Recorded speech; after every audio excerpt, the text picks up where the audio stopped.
The first cruelty of the wedding day was meant to be quiet, but Iselin heard every word. She stood in the receiving hall of Marchmore with her hands folded at her waist and her eyes fixed on a seam in the marble floor, and behind the half-open door to the antechamber, a voice she would learn to know very well said, plainly, that the bride was to be given the room above the stables, because the Duke would not have her under his roof, and could not, by law, refuse her a roof at all. She did not turn. She did not lower her head. She did not give them the satisfaction of a flinch. Marchmore, in late spring, in the 7th year of the young Duke's reign, held its breath around her, as if the house itself were embarrassed to be caught listening. The tall windows leaned inward, the long portraits on the wall pretended not to see, and the sunlight, which had entered the hall as bright as any bridegroom's promise, seemed to withdraw a little at the news, cooling itself against the pale stone. She was 19. She had been a wife for 1 hour. She was, by every count that mattered to the people speaking behind the door, an inconvenience the estate had inherited along with a debt of honor and a signed contract that no one in the receiving hall had wished to see fulfilled. The word they used for her, when they thought she could not hear, was serviceable. It was a small word. It sat in her ear like a splinter. Serviceable, as one might say of a plain kettle, or of a work mule brought in for the summer harvest, and returned in autumn to the neighbor who had lent her out. Serviceable was only the respectable coat that Unwanted had chosen to wear, and Iselin, who had been taught by her mother to know a coat from its lining, understood at once what she had been made to inherit. Around her neck, beneath the coarse linen of a traveling collar that no one had thought to replace with lace, hung a thin iron key on a plaited flax cord, worn smooth at the bow by a woman's thumb through 20 winters of use. It was the only thing she had brought from her mother's house that no one had yet tried to take from her. It was not gold. It did not shine. It opened, so far as she knew, only a small pantry cupboard 3 counties away in a farmhouse that no longer belonged to her family. And yet it seemed, in that receiving hall, the only object in the room that seemed to know her name. Her mother had put it into her palm on a night that smelled of tallow and rain, closed her fingers around it with hands roughened by lie, and said, in the low voice she used for truths that were not to be repeated at market, that a house is only ever run by whoever is willing to count the grain. Iselin had been 12. She had not understood then that the sentence was a will. She understood now, standing in another woman's marble hall, that her mother had left her a trade in 8 plain words, and that no one in Marchmore had thought to ask what she could do. Behind the door, the voice was answered by another, drier, older, licensed by long service to speak candidly of its master. Above the stables, then, the drier voice said, "And let it be understood that His Grace does not wish it discussed." "Nothing be discussed," said the first, which is the courtesy the great pay themselves when they mean nothing be changed. The words sounded reasonable. The pressure underneath them was not. Iselin lifted her eyes at last from the seam in the floor and let them travel, without hurry, along the line of tall windows, past the disapproving portraits, up to the coffered ceiling where a small brown moth was making its patient, wrong-headed way toward a painted sun. She thought, quite clearly and without any tremor, that she would not weep in this house today, and that she would learn, before the harvest, how many sacks of grain came in from the west fields, and how many were lost each year to damp, and which of the men who counted them could be trusted to say so out loud. It was not defiance, it was arithmetic. Her mother had taught her that, too, somewhere along a corridor a door opened and closed with the particular soft finality of a servant trained not to be heard, and a moment later a woman came into the hall, who was not the woman Iselin had been told to expect. She was tall and narrow, and dressed in the deep, oiled black of a housekeeper who has outlived 2 mistresses and considers herself the third. Her hair was drawn back so tightly that her forehead seemed to have been ironed. Her hands, folded before her, were the hands of a person who had learned young that gestures cost money. This, Iselin would come to know, was Mistress Halvern, and she had been the dryer voice behind the door. She did not curtsy. She inclined her head the precise inch that etiquette required and no farther, and she said, without any warmth and without any particular cruelty, that her grace would be shown to her rooms, and that supper would be brought up on a tray, and that his grace regretted that estate business would keep him from the table this evening. It was not an apology. It was a notice. Iselin thanked her in a voice that surprised her by being steady, and she thought, as she followed the black-clad back down a corridor whose length seemed calculated to remind a new bride of her own smallness, that a woman who says regret with that particular pause between the syllables has never in her life regretted anything. They did not climb the great stair. They went, instead, through a service door hung with a green baize that muffled sound, down a passage that smelled faintly of beeswax and more strongly of horses, and out across a swept flag yard where 2 grooms straightened at the sight of them and pretended, badly, not to look. Above the long stone range of the stables, reached by an outside stair whose rail had been rubbed to a pale gloss by 20 years of gloved hands, there was a door, and beyond the door there were 2 low rooms under a beamed roof that sloped so sharply at the eaves that a tall man would have had to stoop. The floor was clean. The bed was narrow. The window looked down into the yard where a bay mare was being walked in slow circles by a boy in a leather apron, and the smell that came up through the boards was the honest, warm, straw-sweet smell of animals well kept. Mistress Halvern gestured with one economical hand to the washstand, to the small hearth, to the single chair, and said that her grace would find everything necessary and that a girl would be sent up in the mornings to see to the fire. She did not say the girl's name. She did not say her own. She turned to go and paused in the doorway with the precise timing of a woman who has rehearsed the line, and said that his grace had asked her to convey that the arrangement was temporary. The words sounded, in her mouth, like a promise she did not intend to keep. Iselin thanked her again, in the same steady voice, and closed the door herself, because it seemed important, on this first day, to close at least one door with her own hand. Then she stood in the middle of the little room and did not sit down, because sitting down felt obscurely like agreeing. She untied the flax cord from around her neck and laid the iron key on the washstand where she could see it, and she put both her palms flat on the cold rim of the basin and breathed in once the smell of horse and straw and beeswax and something under it all that she could only call, for want of a better word, waiting. Then she took off her traveling gloves, folded them, and began, in the quiet, methodical way her mother had taught her, to count.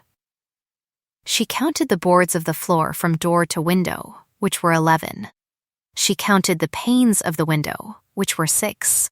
She counted the beams overhead, which were 4. She counted, out of a habit older than her marriage and more useful, the number of buckets she had seen ranged against the stable wall as she crossed the yard, which were 9 and 1 lying on its side with a stove in stave, and she thought that 9 sound buckets and 1 broken one was the honest condition of most great houses, if a person were willing to look. It was not defiance, still, it was inventory. Downstairs in the yard, the bay mare blew softly through her nose, and the boy in the leather apron clucked to her and led her, patient and slow, into the shadow of the arch. Somewhere on the far side of the house, a bell rang 3 times for a service that did not concern her. No thunder followed her humiliation. No curtain fell. The music, in whatever room the wedding party had reassembled itself, began again. She noticed with a small, clear surprise, still herself. That night, no one came. A tray was set outside her door at an hour so late that the cook must have forgotten it and been reminded, and the bread on it was fresh enough to eat, and the broth cold enough to prove a point, and Iselin ate both without hurry and set the tray back outside her door with the spoon laid neatly across the bowl, because she had been taught that a woman who returns a tray tidily is harder to sneer at than a woman who does not. She slept in her shift under a coarse blanket that smelled faintly of lavender and more strongly of the press it had come from, and she woke before the light with the particular alertness of a person who has decided, without deciding, that she will not be caught unready in this house. From the window she watched the yard fill by degrees, first a lantern moving low along the range as a man she could not yet name went from stall to stall, then the slow, warm shapes of horses being led out to water, then a girl of about 14 crossing the flags with a basket on her hip and a limp so slight that most people would have missed it. Iselin did not miss it. She marked the girl and the man with the lantern, and the way the yard fell into a working silence at the first stroke of the estate bell, and she thought, without any particular emotion, that she had already seen more of Marchmoor from this window in 1 hour than she had been shown of it in the whole of the day before. When the promised girl came up with kindling and a jug, she was, indeed, the child from the yard, and her name, offered shyly and only after Iselin had asked for it twice, was Nell. Nell had eyes the color of weak tea and a way of setting a jug down, as if she expected to be scolded for the sound it made. Iselin thanked her by name, which appeared to startle her, and asked her, in the tone of a woman making conversation and not of a mistress conducting an examination, how long she had been at the house and whether the fire in this grate drew well in wet weather. Nell said, cautiously, that she had been at the house since she was 9, and that the fire smoked in an east wind, and that cook said the chimney wanted sweeping, but the steward said it did not.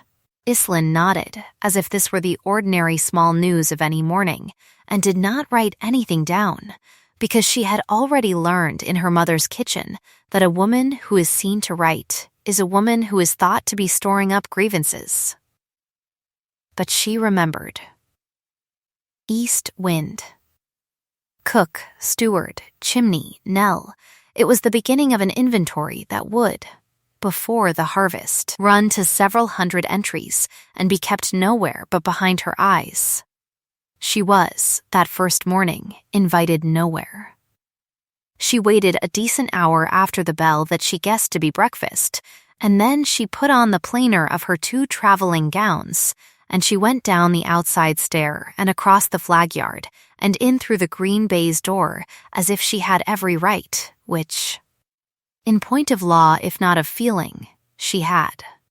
In the corridor she met a footman who did not know what to do with her, and behind him a maid who curtsied too deeply out of fright, and at the end of the passage the housekeeper, Mistress Halvern, who did not curtsy at all and who informed her, in the same voice she had used the day before, that his grace had ridden out at dawn and would not be back before evening, and that her grace might find the small parlor at the south end of the long gallery a pleasant place to sit.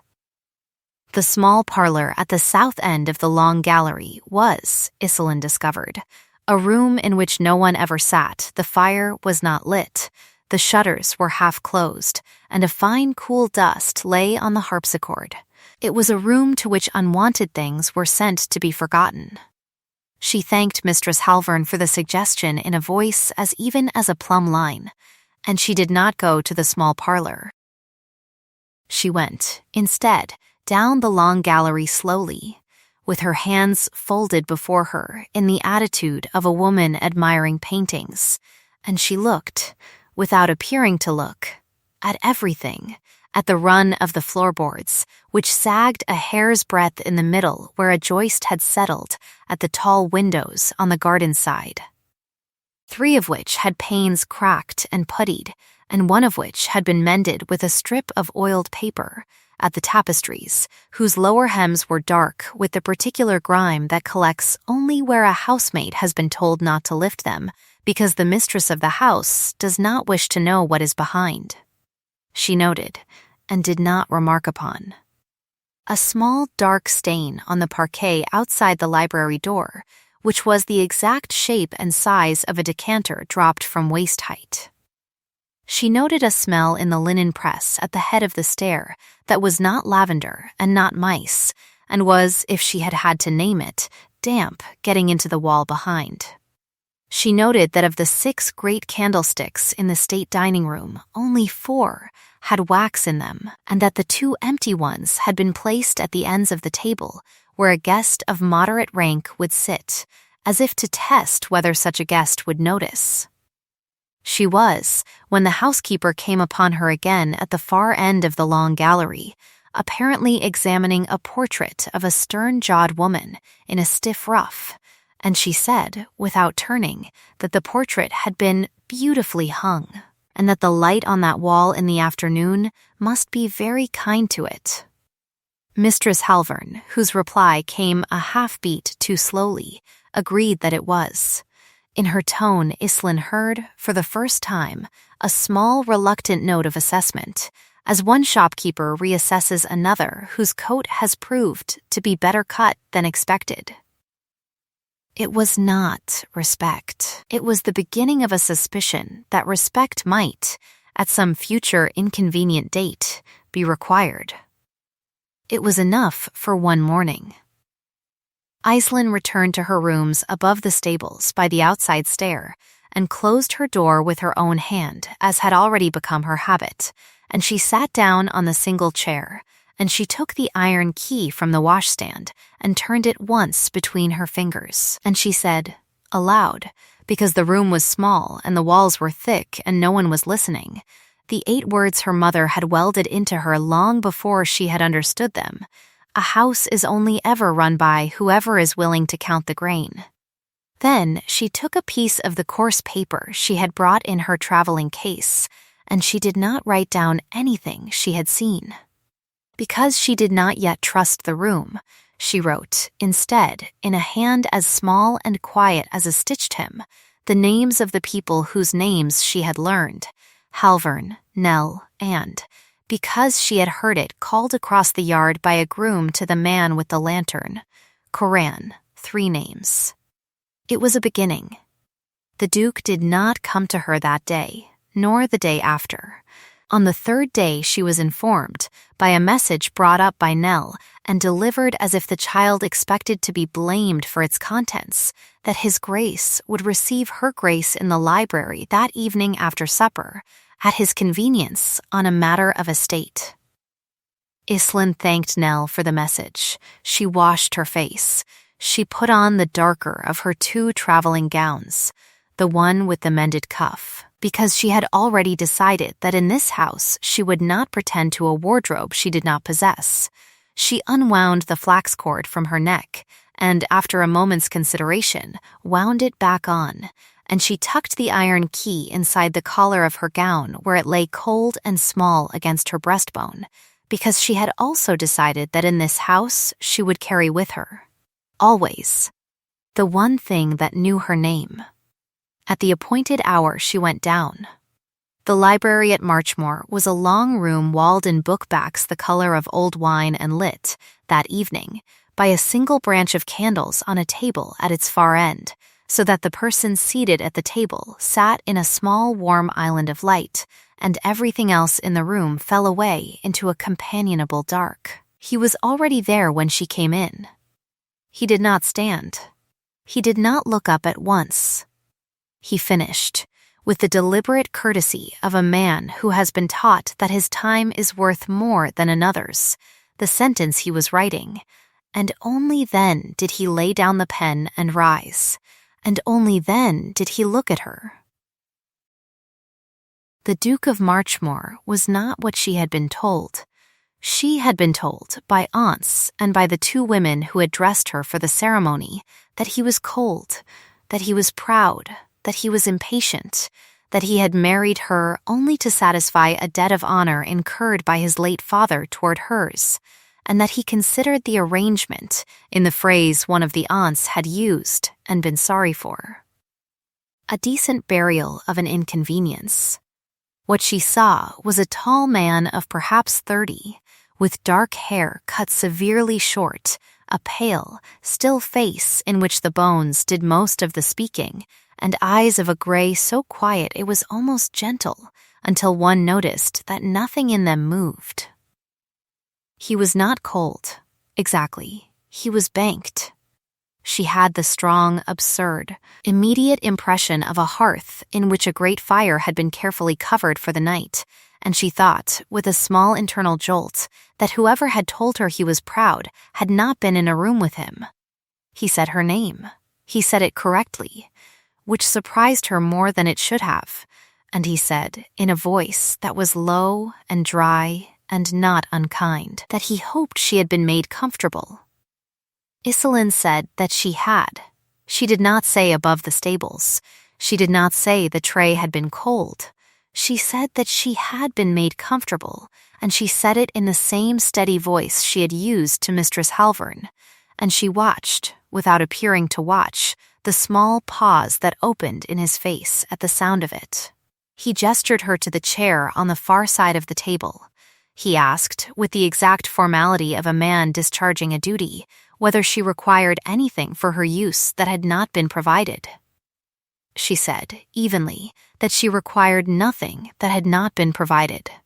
He asked, in the same tone, whether her people had sent on her boxes. She said, evenly, that her people had sent on her boxes, and that there were 2 of them, and that she had unpacked them herself, because she had not wished to trouble any of his household on so busy a day.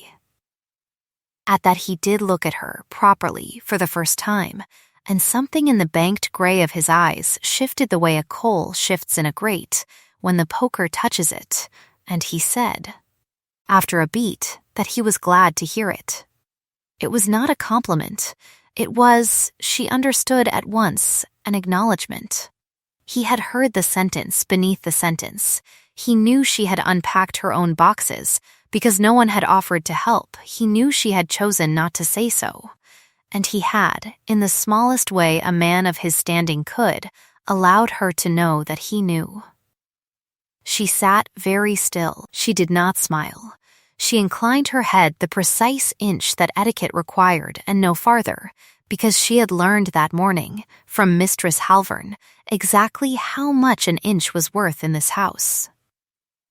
He turned then to the papers on the table, and he spoke, in the same low, dry, careful voice, of the matter of estate for which he had summoned her. There was, he said, a settlement upon her from her father's side, which had come to Marchmore at the time of the marriage. There was, further, a small property in the north from her mother's line, which was hers outright, and which, by the terms of the contract, remained hers to dispose of as she saw fit. There was, finally, an allowance quarterly upon the estate which he had already instructed his steward to render to her without application, so that she should never be required to ask.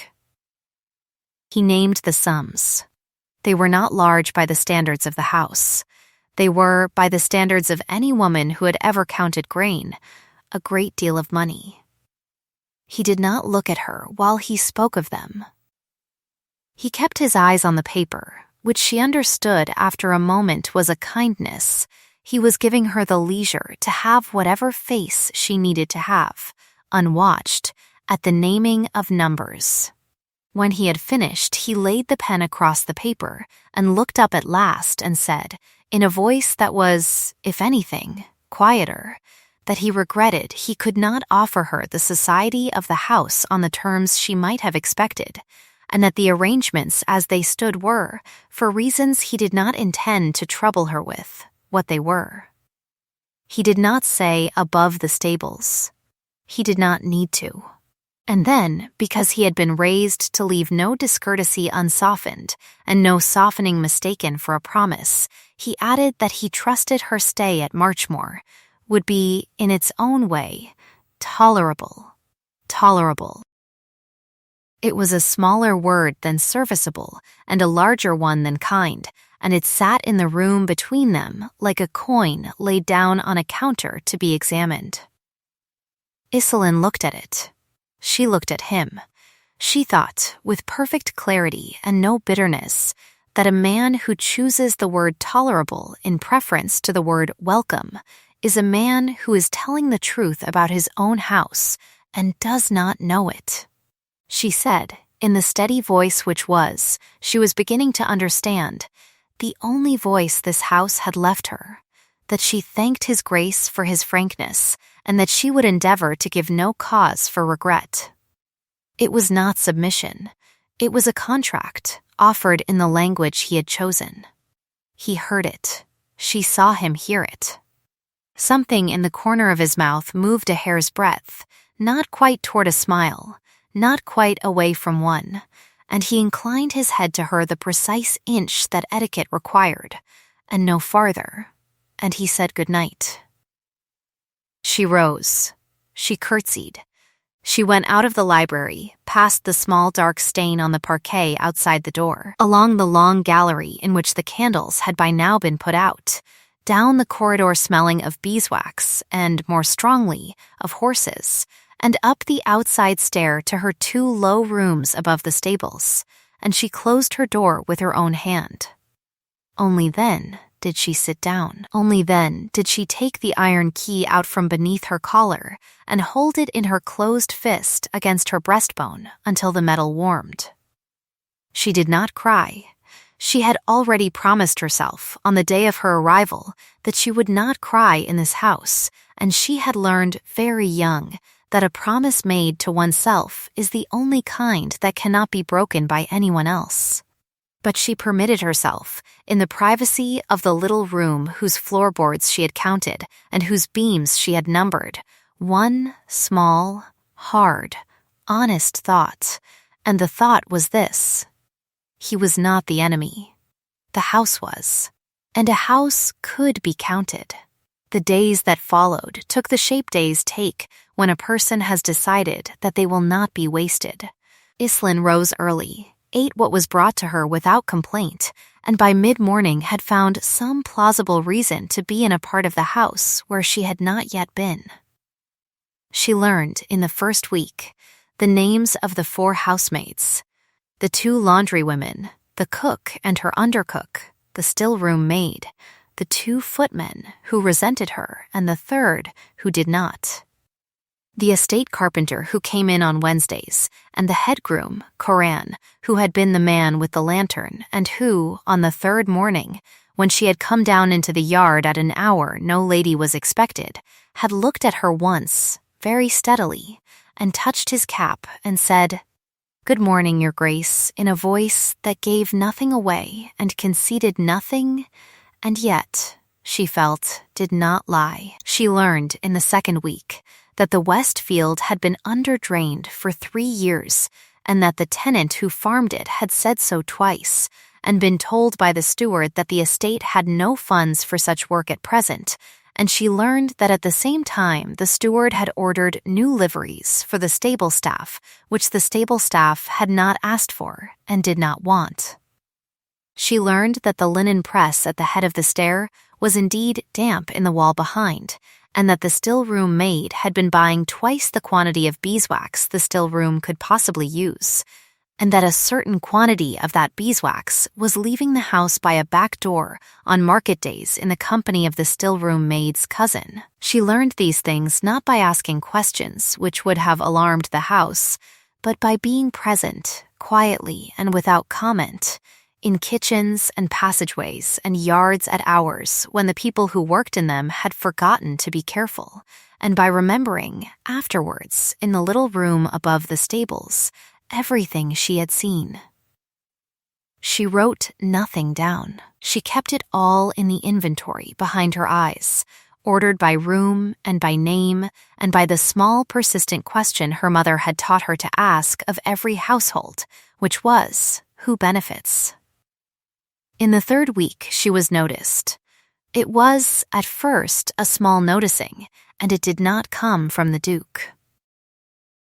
It came from Mistress Halvern, who found her one afternoon in the still room in quiet conversation with the still room maid over a pot of steeping herbs, and who stopped in the doorway with an expression Iselin had not seen on her before, which was, distinctly, the expression of a woman recalculating.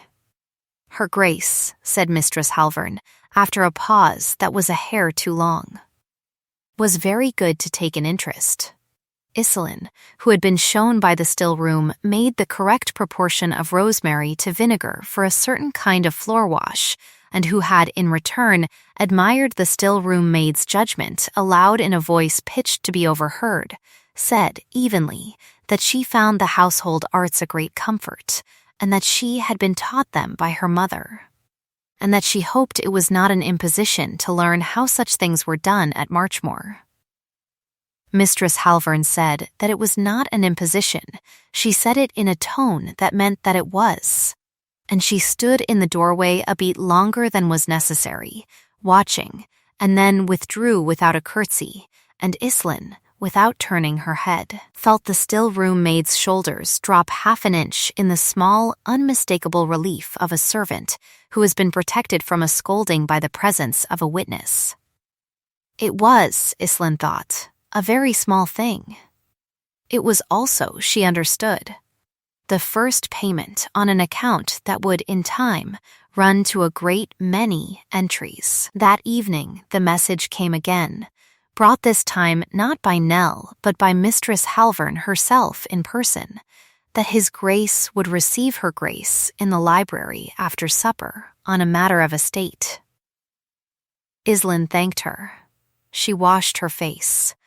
She wore the same darker gown with the mended cuff because she had decided in the first week that she would allow the house to see, at intervals, exactly what her wardrobe was, so that there could be no later suggestion that she had ever pretended to more. She tucked the iron key inside her collar. She went down at the appointed hour.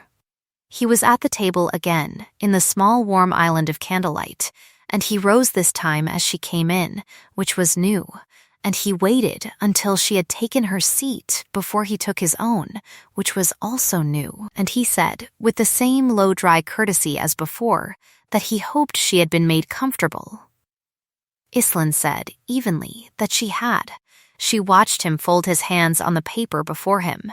She watched him choose, with the deliberate care of a man selecting a tool, the sentence he would use next.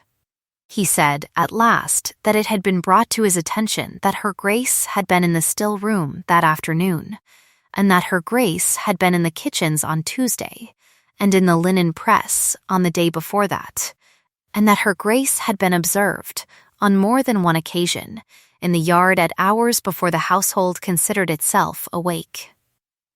He said this without accusation. He said it as a man says a column of figures aloud, to be sure of them.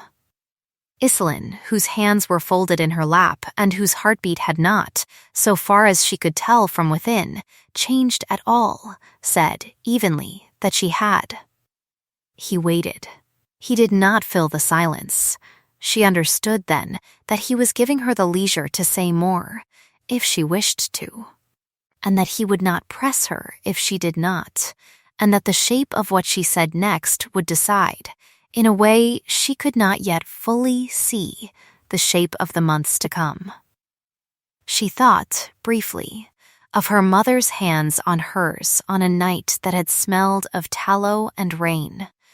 She lifted her eyes from her lap and looked, for the second time in her acquaintance with him, directly into the banked gray of his. She said, in the same steady voice she had used to Mistress Halvern, and to the still room maid, and to Nell, that she had been taught, by her mother, that a house is only ever run by whoever is willing to count the grain, and that she had not been able, on entering his house, to sit in a small parlor at the south end of the long gallery, and pretend that she did not know how to count. She said it without pride. She said it without apology. She said it as a woman states the trade she has been raised to, because it seemed to her that in a house in which words like serviceable and tolerable had already been used, the only honest reply was the naming of a skill. He did not answer at once. Something moved, again, in the corner of his mouth, and this time it was closer to a smile than the last, though it did not arrive. And something moved, more slowly, in the banked gray of his eyes, and she had the strong, immediate sense, as she had had on the first evening, that a coal had shifted under the covering of ash. He looked at her for what was, by the standards of drawing rooms, an improper length of time. Then he looked down at the paper before him, and he said, very quietly, that he was glad to hear it. He said nothing else about the still room, or the kitchens, or the linen press, or the yard. He turned to a small matter concerning the settlement of a tenancy at the edge of the estate, and asked her, with the exact formality of the first evening, whether she wished to be informed of such matters as they arose, or preferred to be spared them. Iselin said, evenly, that she wished to be informed. He inclined his head the precise inch that etiquette required. He said, again, good night. She rose. She curtsied. She went out along the long gallery, and down the corridor, and up the outside stair to the 2 low rooms above the stables, and she closed her door with her own hand, and she sat down on the single chair, and she permitted herself, for the first time since her arrival at Marchmoor, one small private smile, which she gave to no one but the iron key warming in her closed fist. The following morning, in the yard, Karan the head groom touched his cap to her as she passed, and said good morning, your grace, and this time, when he said it, the boy in the leather apron who was walking the bay mare behind him touched his cap too, in careful imitation, and did not look at Karan afterwards to see whether he had done right. She marked it. She did not remark upon it. She went on across the flags toward the green baize door, and behind her the yard resumed its working silence, and above her, from a high window on the family side of the house that she had never yet been invited to enter, the Duke of Marchmoor stood a little back from the glass with his hands clasped behind him, and watched her cross, and did not know, himself, quite why he had come to the window at that hour, only that he had, and that he had stayed. By the following evening the household had begun, without discussing it, to speak of her a little differently. It was not respect. It was not yet even courtesy. It was the small, careful pause a servant leaves before a name, when the servant has not yet decided whether the name will require a curtsy next week, and Iselin, who had been taught by her mother to hear the pauses in a house the way a miller hears the pauses in a wheel, marked each one where it fell. In the kitchen the cook, who had at first set her tray with the second-best pewter, now set it with the second-best china, and a cloth folded twice. In the linen press at the head of the stair, the damp patch on the wall had been quietly wiped, and a small dish of dry salt placed against the skirting where no one had ordered it to be placed, and the still-room maid, meeting her in the corridor, curtsied the full depth, and did not look at Mistress Halvern first to see whether she was permitted. These were small things. They were also, Iselin understood, the first cracks in a wall which had been built to keep her out, and which the wall itself had not yet noticed were there. She did not press against them. She stood, instead, a courteous half-pace back from every crack, and let the wall notice, in its own time, that a woman who does not push at a door is not necessarily a woman who cannot open one. The Duke rode out at dawn most mornings, and returned at dusk, and in between she saw him almost not at all, which she took at first for indifference and then, with the slow patience of a person who has learned to read weather from a stable window, for something else. He was not avoiding her. He was, so far as she could tell from the ledger of his comings and goings which she kept. without meaning to, behind her eyes, avoiding the house.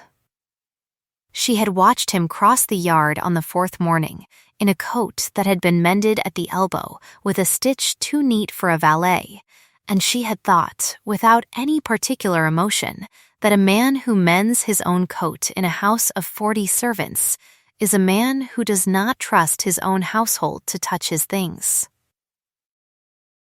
She had watched him ride in one evening in the rain and dismount and hand the wet reins to Koran with a word and a nod, and she had watched Koran's face as he took them and understood, from the plain, unshowy respect in it, that whatever the Duke of Marchmore was to his housekeeper, he was something else entirely to his grooms.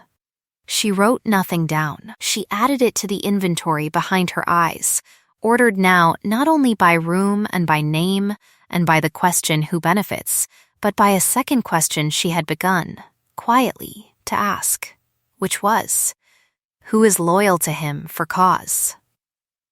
It was in the 5th week that the first of the veiled duels came to her, and it came, as such things do, in the form of a visit.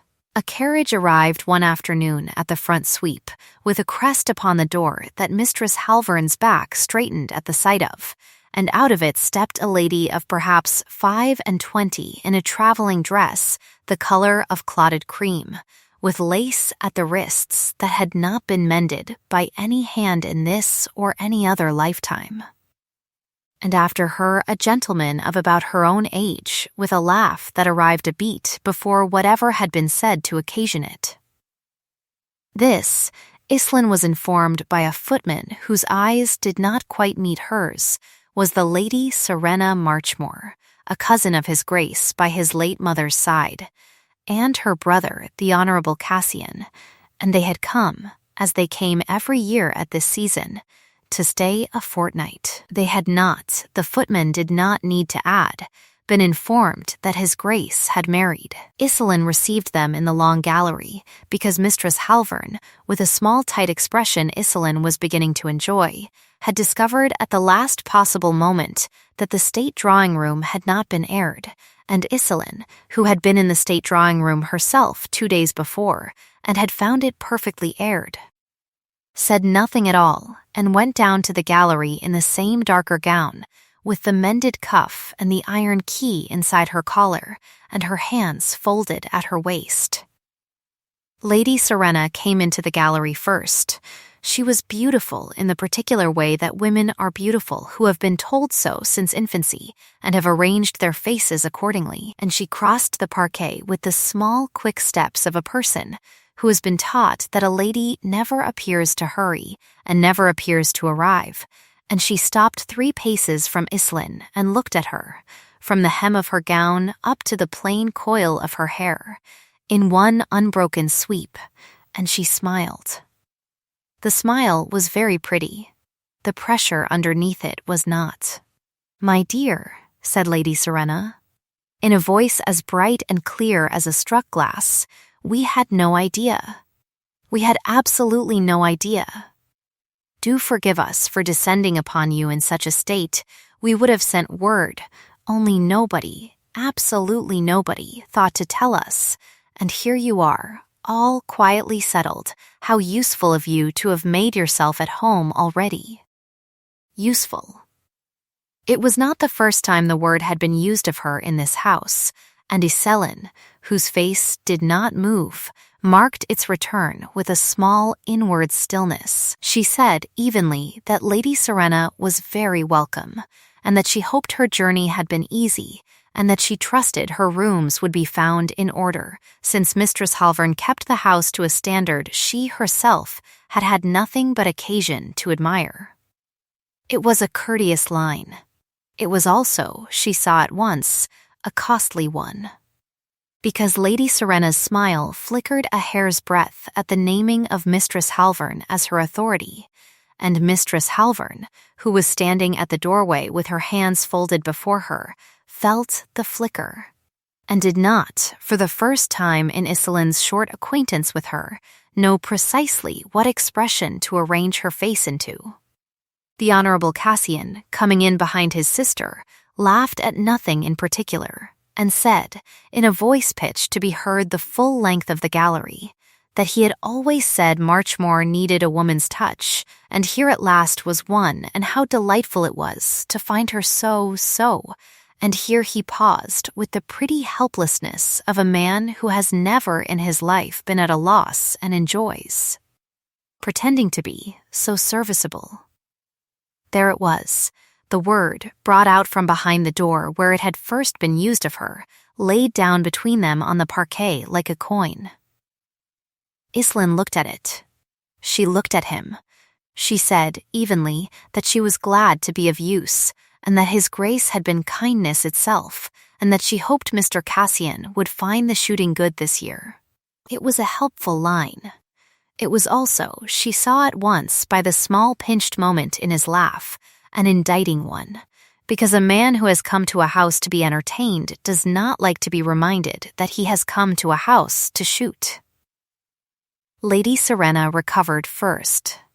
She always would, Iselin understood. She turned the flicker of her smile up half a candle, and she reached out and took Islin's hand in both of hers, which was an intimacy no one in the household had yet presumed, and she squeezed it with the exact soft pressure a woman uses when she means, without saying so, that she has noticed the roughness of another woman's palm.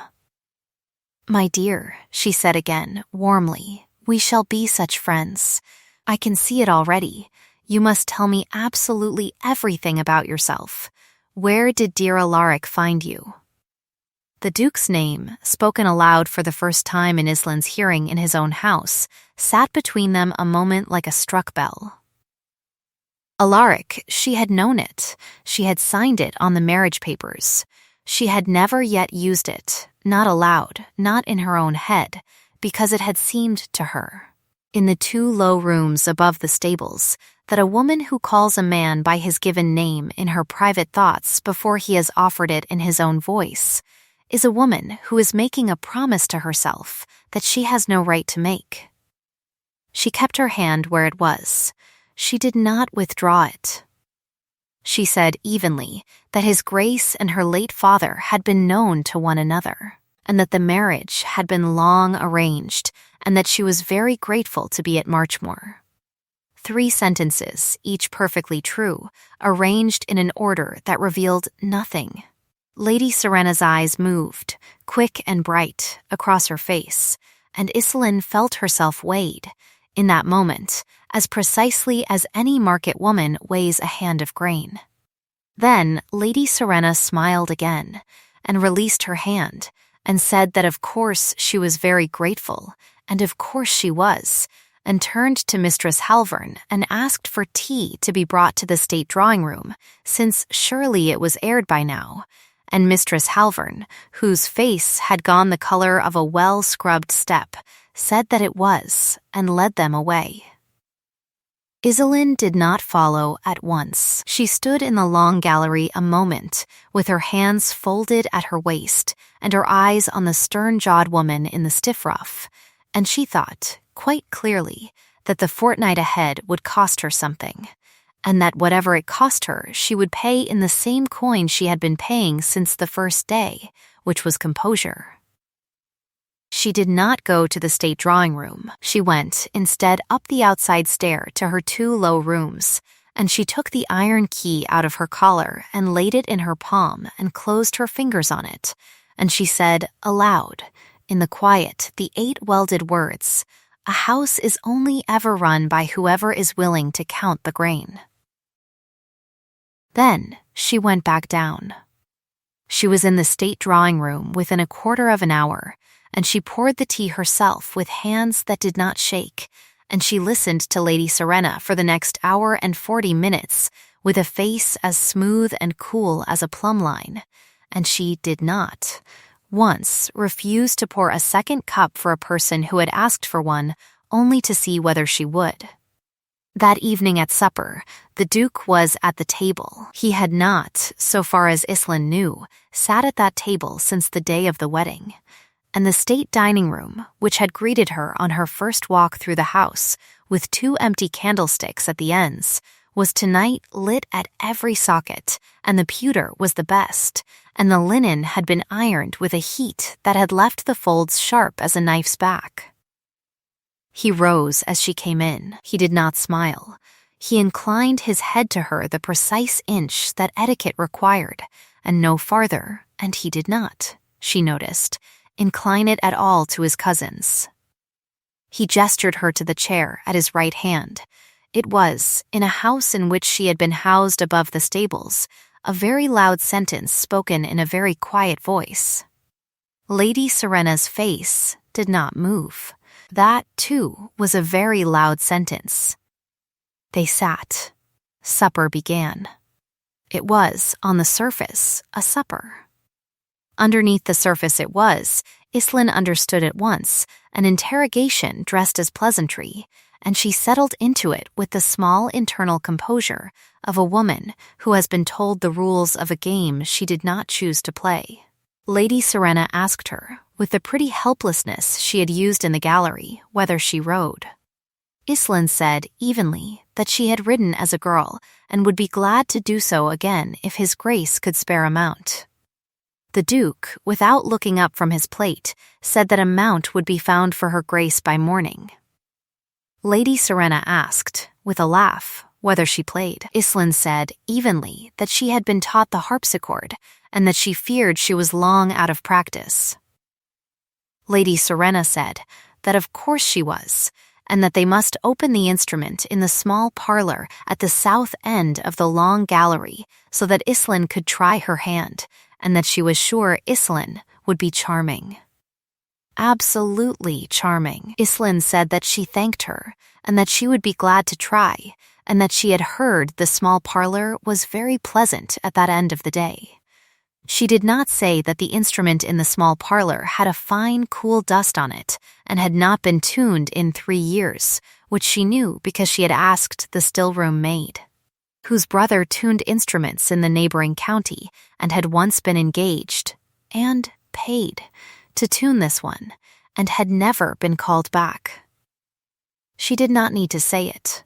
She had learned in 5 weeks that a house in which such things are known by a mistress and not said by her is a house that begins, slowly, to correct itself in anticipation. The Honorable Cassian, whose glass had been filled twice, laughed at nothing in particular, and said that dear Alaric had always been such a dark horse, always, and that he had absolutely no idea at all, that his cousin had brought home a bride so, and here again the pretty helpless pause, and here again the same word, so serviceable.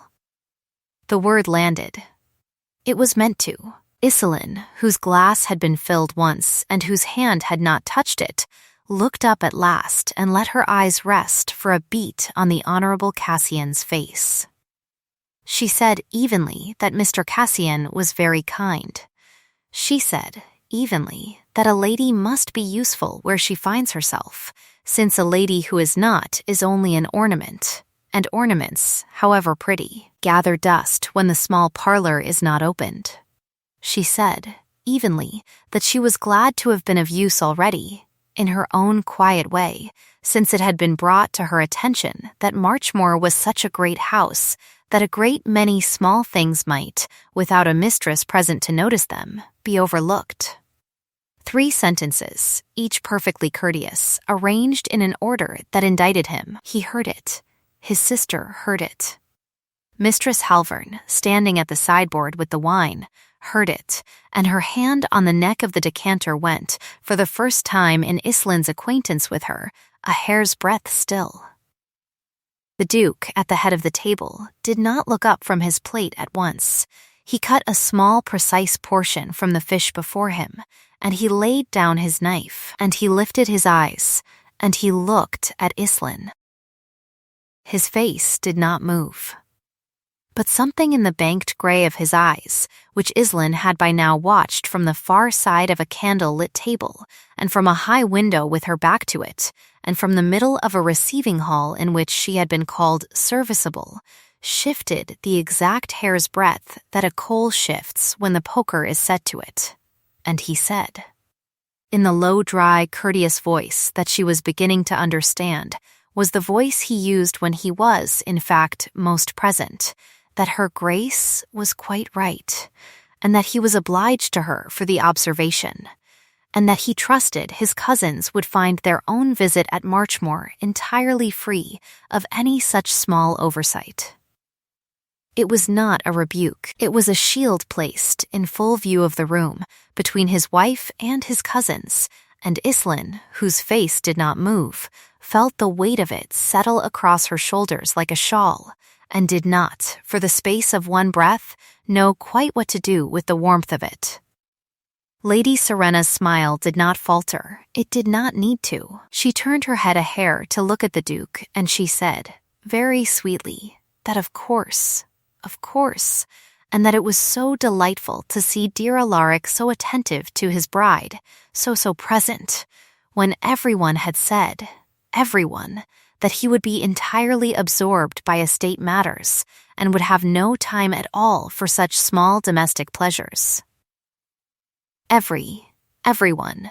Iselin marked the word. She marked the plural.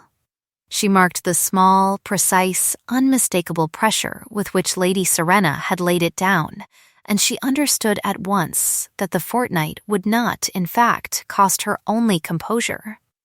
It would cost her, also, whatever was already being said of her, in whatever rooms this cousin had come from, and whatever would be said of her in whatever rooms this cousin returned to.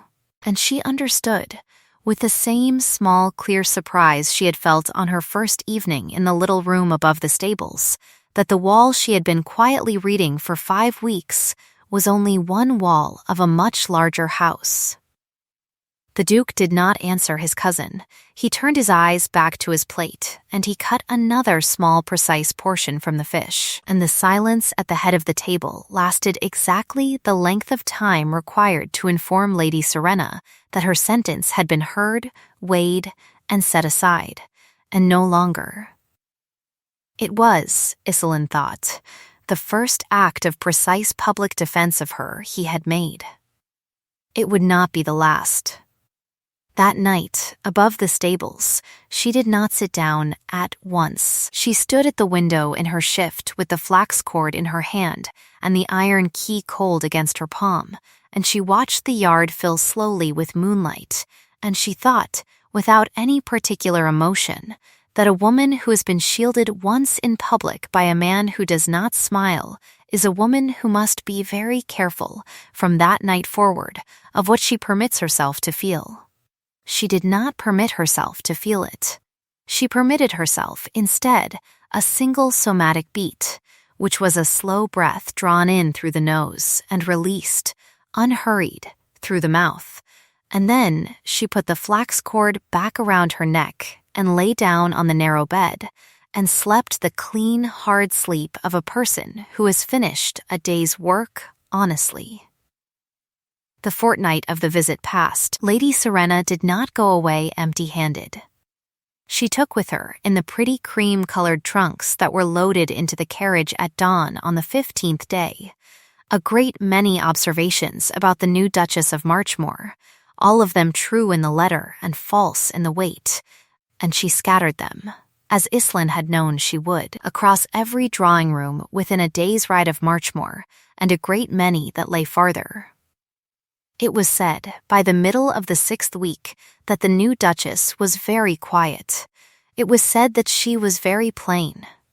It was said, by those who had never seen her, and had heard it from those who had not, that she had come from a small property in the north and had been raised, my dear, quite plainly, and that dear Alaric had of course had no choice, given the debt of honor, but that it was such a pity, and that the poor girl was being housed, they had it on absolutely reliable authority above the stables.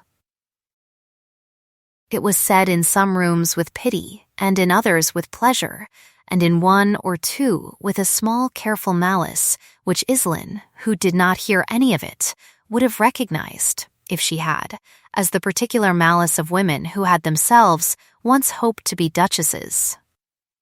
It reached Marchmoor by degrees.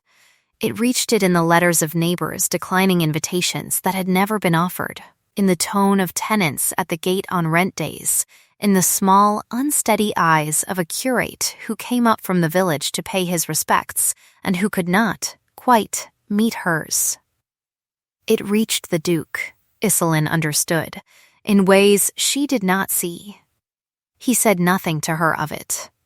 But his mouth, at the head of the table on the nights he now consistently attended, was set a little harder, and his rides at dawn had grown longer, and once, coming into the yard at an hour she had not expected him, she caught the tail of a sentence he was speaking to Koran, and the sentence contained the word letters, and the word cousin, and a word she did not catch which had made Koran's face go, briefly and unmistakably, the color of the inside of a chimney. She did not ask. She waited. She kept the inventory. She counted, in the 6th week, the grain that came in from the west field, which had been underdrained for 3 years and which the tenant had, on her quiet suggestion conveyed through Koran, been given leave to drain that spring at the estate's expense, and which was, that autumn, the first field to ripen. She counted the beeswax that no longer left the house on market days in the company of the still-room maid's cousin, since the still-room maid had, without any scolding and without any dismissal, been quietly moved into a position of small, dignified authority over the linen press, and had, with the composure of a woman who has been given a chance she did not expect, ceased on her own account to steal. She counted the liveries that had not, this year, been ordered new, and the sum of money thereby saved, and she counted the new drains, and the mended chimney in her own 2 low rooms, and the small dish of dry salt which had been joined, in the linen press, by 3 of its fellows along the length of the wall, and she thought, without any particular emotion, that the arithmetic was beginning, in its own quiet way, to speak. It was in the 7th week that the letter came. It came in the ordinary post, addressed in a hand that Mistress Halvern did not recognize, and was, for that reason, doubly careful in delivering. It was laid on the tray in the library, beside the Duke's morning coffee, and he opened it, as he opened all his letters, without haste, and he read it once, and he read it twice, and he set down his cup very carefully in its saucer without spilling a drop, and he rose and went out of the library and up the great stair and along the corridor to his own study and closed the door, and he did not come out for the space of 2 hours. When he did come out, he sent for Iselin. She was in the still room, in the 6th cupboard from the door, examining a jar of preserved damsons whose label had been written in a hand she was beginning to know, and she came at once, wiping her fingers on the plain apron she had taken to wearing over her gown in the mornings, and she went up to the study, without pausing to change, because she had understood, from the face of the footman who had been sent for her, that the summons was not one that would keep. He was standing at the window with his back to the door when she came in. He did not turn at once. He said in a voice so low and dry that she had to take a step forward to be sure of the words, that he had received a communication concerning her, and that he wished her to read it. And that he wished her to read it slowly, and that he wished her to tell him afterwards, in her own time and in her own words, what she made of it. He turned then. He held out the letter to her without meeting her eyes. She took it. She read it. It was a letter of 2 closely written pages, in a small, careful hand that had taken pains not to be identifiable, and it laid out, in the reasonable, regretful tone of a person who claims to write only because conscience requires it, a story about the new Duchess of Marchmore. It said that before her marriage she had been the object of an understanding in her own county with a young man of no great standing, and that the understanding had been broken off, at her insistence, only upon the news that Marchmore had, by the debt of honor, become available.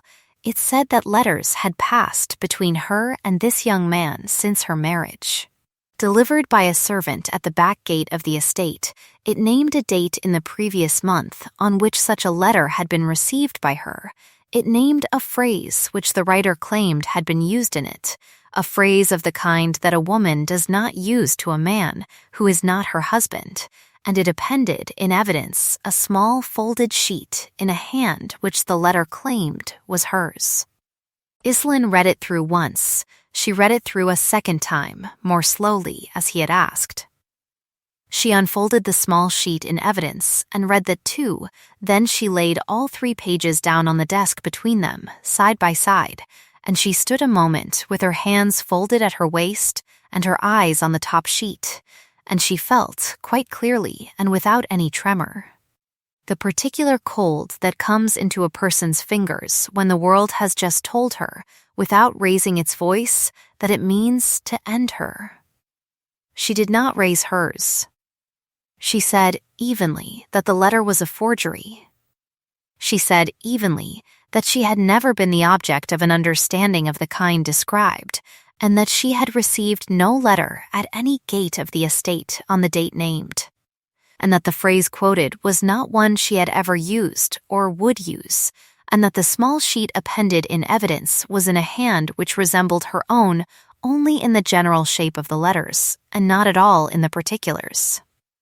She said evenly that if His Grace wished her to prove any of this, she would do so, but that she would ask him first to look with her at one thing on the small sheet, and she asked him, in the same steady voice she had used to Mistress Halvern on the first day, and to Lady Serena in the state dining room, to bring the candle nearer. He brought the candle. She turned the small sheet toward it, and she laid her finger on the date at the top. She said, evenly, that the date was written in the new style. She said, evenly, that she had been taught by her mother, and had used all her life the old style, in which the day preceded the month, and that she had never in her life written a date in the new style, not on a letter to a friend, not on a receipt at a market, not on the entry in the household book at her mother's farm, which he was welcome to send for. She said, evenly, that whoever had forged the small sheet had known her hand well enough to counterfeit its general shape, but had not known this particular of her upbringing, and that this particular could be checked in an hour by any person willing to send to her mother's parish for the book. She said, evenly, that there it was. There it was. The words came out of her steady as a plumb line, and she heard them come out, and she was faintly astonished, in some very small, quiet room at the back of her own head, by how steady they were. The Duke did not move. He stood with the candle in his hand and his eyes on the date at the top of the small sheet, and he looked at it for a long time. She watched his face. She watched the banked gray of his eyes travel, without hurry, along the line of the date and back again, and she watched, more slowly, the shift of a coal under the covering of ash which she had by now seen 3 times, and which she was beginning to understand was the only warning this man's face ever gave of anything at all. He set the candle down, he said, in a voice she had not yet heard him use, which was quieter than his ordinary voice and harder, that he would send to her mother's parish that afternoon. He said that he would send also to the postmaster of the town nearest her mother's farm, whose records would show whether any letter had passed through his office on the date named addressed to Marchmoor, in any hand at all. He said that he would send, finally, to a friend of his own in the capital who had certain knowledge of hands, and who would be able to say, on inspection of the small sheet, and of a sample of her own writing which he would ask her to provide, whether the 2 were the work of the same person. He said all this in the low, hard, quiet voice, without looking at her, and then at last he did look at her, and he said, in a voice a shade lower, and a shade less hard, that he was sorry to have troubled her with the letter at all, and that he had not for one moment believed it. She heard him. She stood a moment with her hands folded at her waist and her eyes on his face, and she thought, quite clearly, that a man who has read a 2-page accusation supported by a forged sample in his wife's hand and has not, for one moment, believed it, is a man who has already, without saying so, seen her. She did not say so. She inclined her head the precise inch that etiquette required and no farther, and she said, evenly, that she thanked him for his frankness, and that she would provide the sample of her writing at once, and that she would be glad to know, when the answers came back from the parish and the postmaster and the friend in the capital, whether they answered as she believed they would. He said that he did not doubt they would. It was not a compliment. It was, again, an acknowledgement.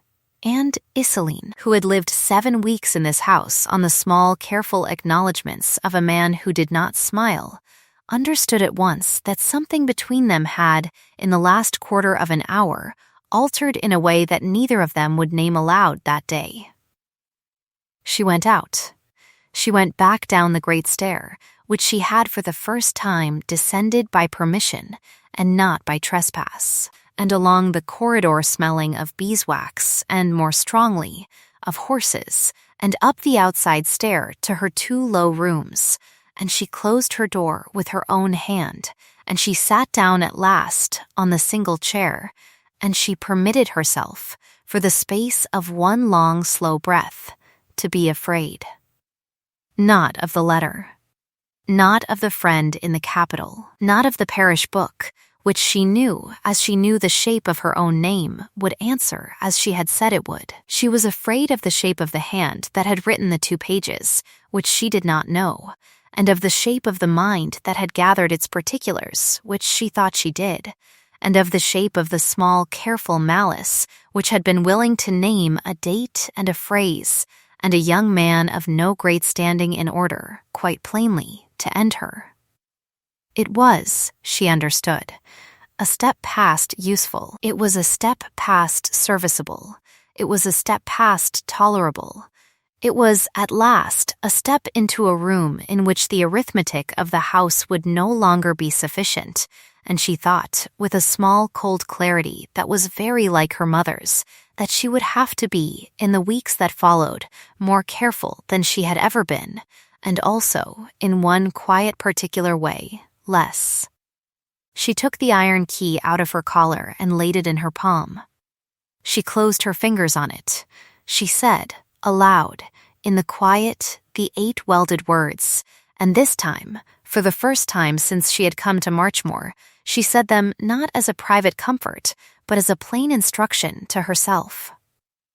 Then she took the sample of her writing that had been asked for, and she set it down on the small table by the window, and she wrote out, in her own plain, unhurried hand, a paragraph from memory, dated in the old style, and she signed it with her full name, and she carried it back across the yard herself, and she put it into his hand in the study without a word.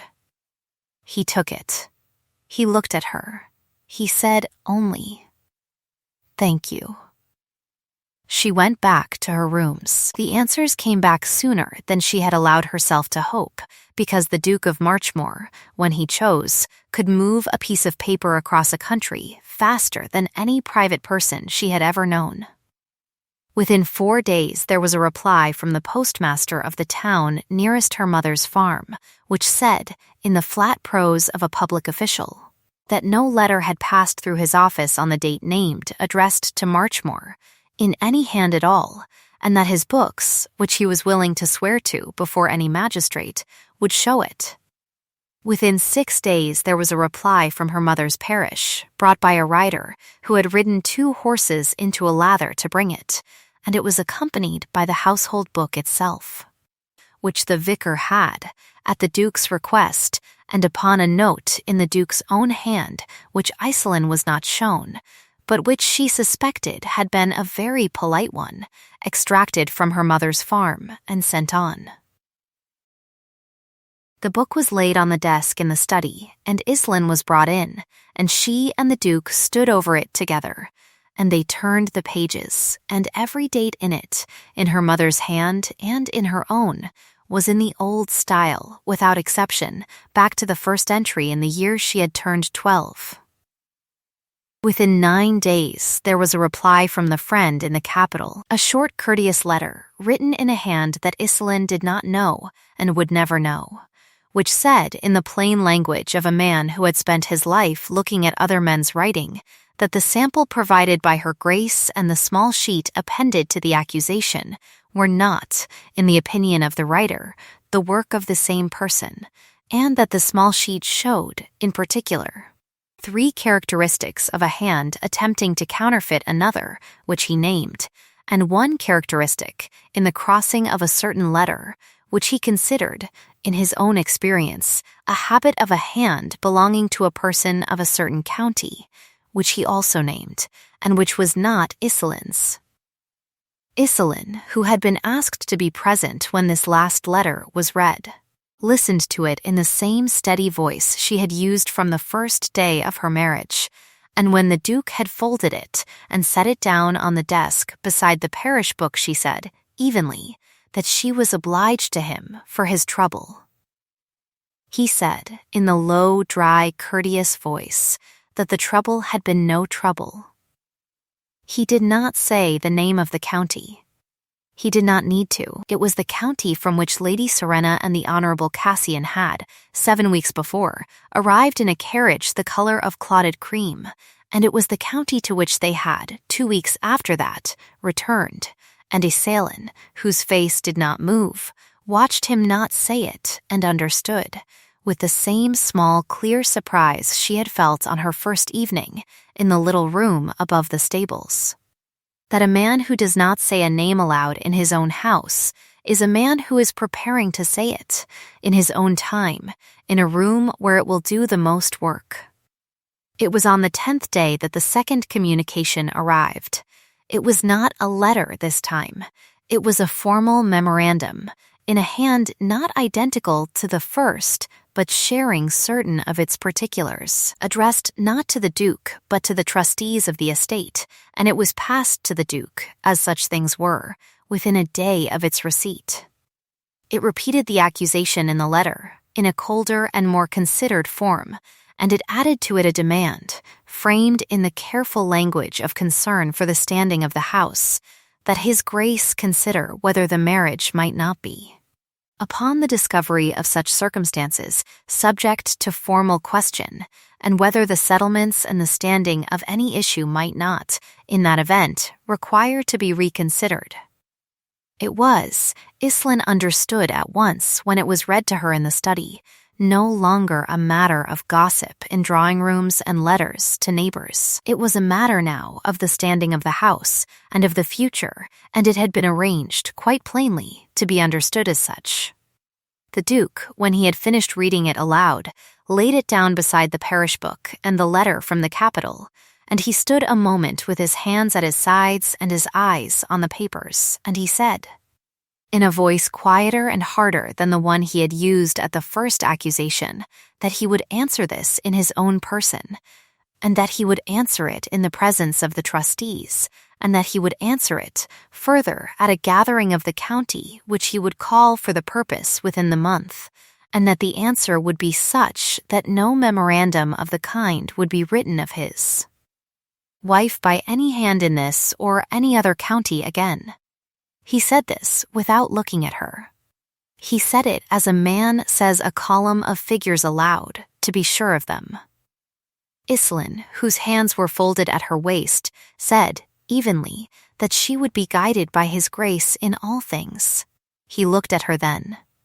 He looked at her for a length of time which was, by the standards of studies and of state dining rooms and of receiving halls in which women had been called serviceable, a very improper length of time, and he said, in a voice a shade lower than the one he had just used to the papers, that he did not require her guidance, and that he required, instead, her word that she would do him the honor of trusting him to answer. She gave it. It was, she understood as she said it, the first promise she had made in this house, that had not been extracted from her by a contract or a settlement or a debt of honor, and she said it in the same steady voice she had used from the first day, and she watched his face as she said it, and she watched, for the fourth time in her acquaintance with him, the shift of a coal under the covering of ash. It was on the 11th day that the answer to the memorandum was drafted, and on the 12th that it was sent, and on the 15th that word came back to Marchmore that a great aunt of the Duke's on his father's side, a woman of some standing in the county, whose name Iselin had heard spoken only twice, and both times with a small careful respect, had been informed of the matter by an intermediary, and had, upon reading the accusation and the memorandum and the parish book and the letter from the capital, sent word in her own hand that she would arrive at Marchmore on the 17th day, and that she would remain until the matter was, in her own phrase, taken behind the woodshed and settled.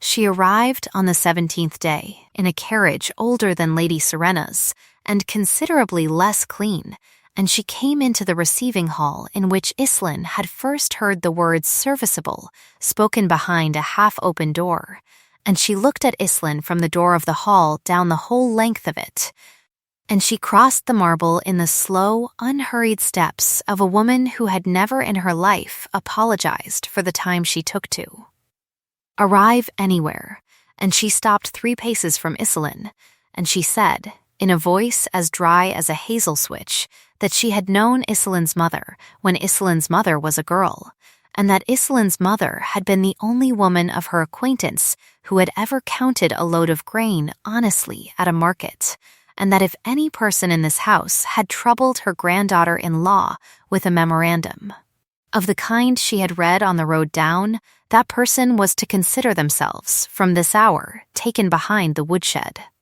She said this without smiling. She held out both her hands. Iselin took them. The old woman's grip was hard and cool and steady, and her eyes, which were the same banked gray as her great-nephew's, moved once across Iselin's face with the composure of a person who had already made up her mind before she came into the room, and she said, in the same dry voice, that she believed Iselin's account of the matter entirely, and that she had believed it before she had come, and that she was not, at her age, in the habit of asking for evidence when her instinct had already spoken. She said, further, that she had brought certain of her own papers and certain of her own connections in the capital, and that she intended, in the days that remained before the gathering of the county which her great-nephew had called, to place both at his disposal, so that when the answer was given it would be given not only in his voice, but in hers. And not only in hers, but in the voices of certain other persons whom no accusation of any hand, forged or otherwise, would be able to gainsay. Iselin, whose hands were still in the old woman's, thanked her in a voice that was, for the first time since she had come to Marchmore, not quite steady, and the old woman heard the small unsteadiness and did not remark upon it, and did not release her hands, and after a moment Iselin composed herself again, and the old woman nodded once, briskly, and said that they would go now together and speak to Alaric. They went.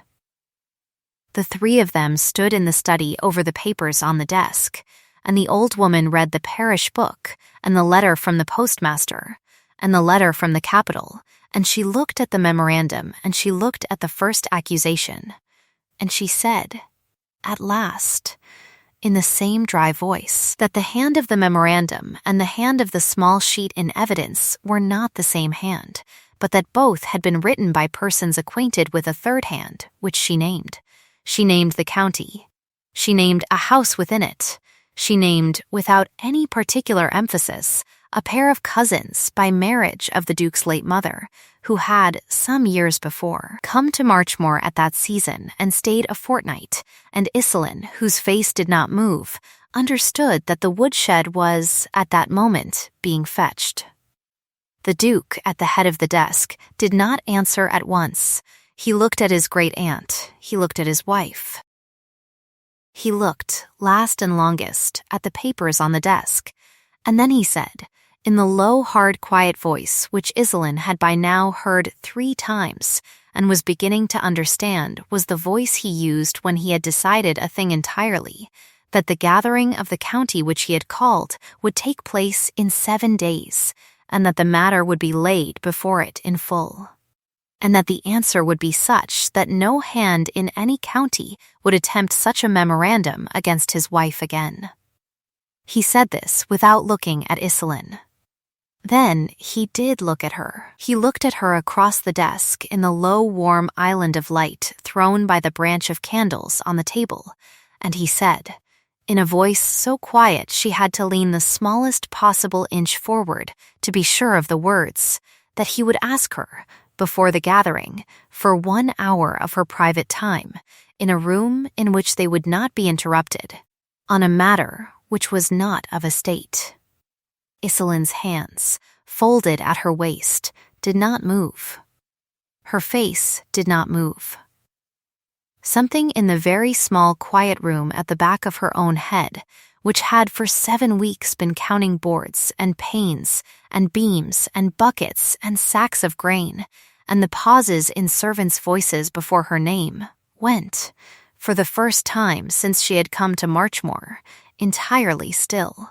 She inclined her head the precise inch that etiquette required, and no farther, and she said, evenly, that his grace might have the hour whenever he wished it.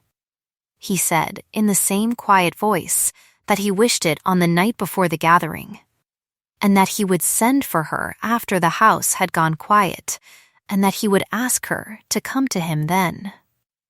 She said that she would come. The old woman at the corner of the desk watched them both with the composure of a person who had already made up her mind, and did not say a word. The 6 days between that promise and the night on which it was to be kept passed in Marchmoor, as such days pass in any great house that has quietly decided to prepare for a battle it does not intend to lose. The old woman, whose name was Lady Almeria, and whom Iselin was invited, on the second morning, to call aunt, moved through the house with the slow, unhurried composure of a person who has never in her life been asked to leave a room, and she opened, in her own time and by her own authority, a great many doors that had been closed to Iselin for 7 weeks.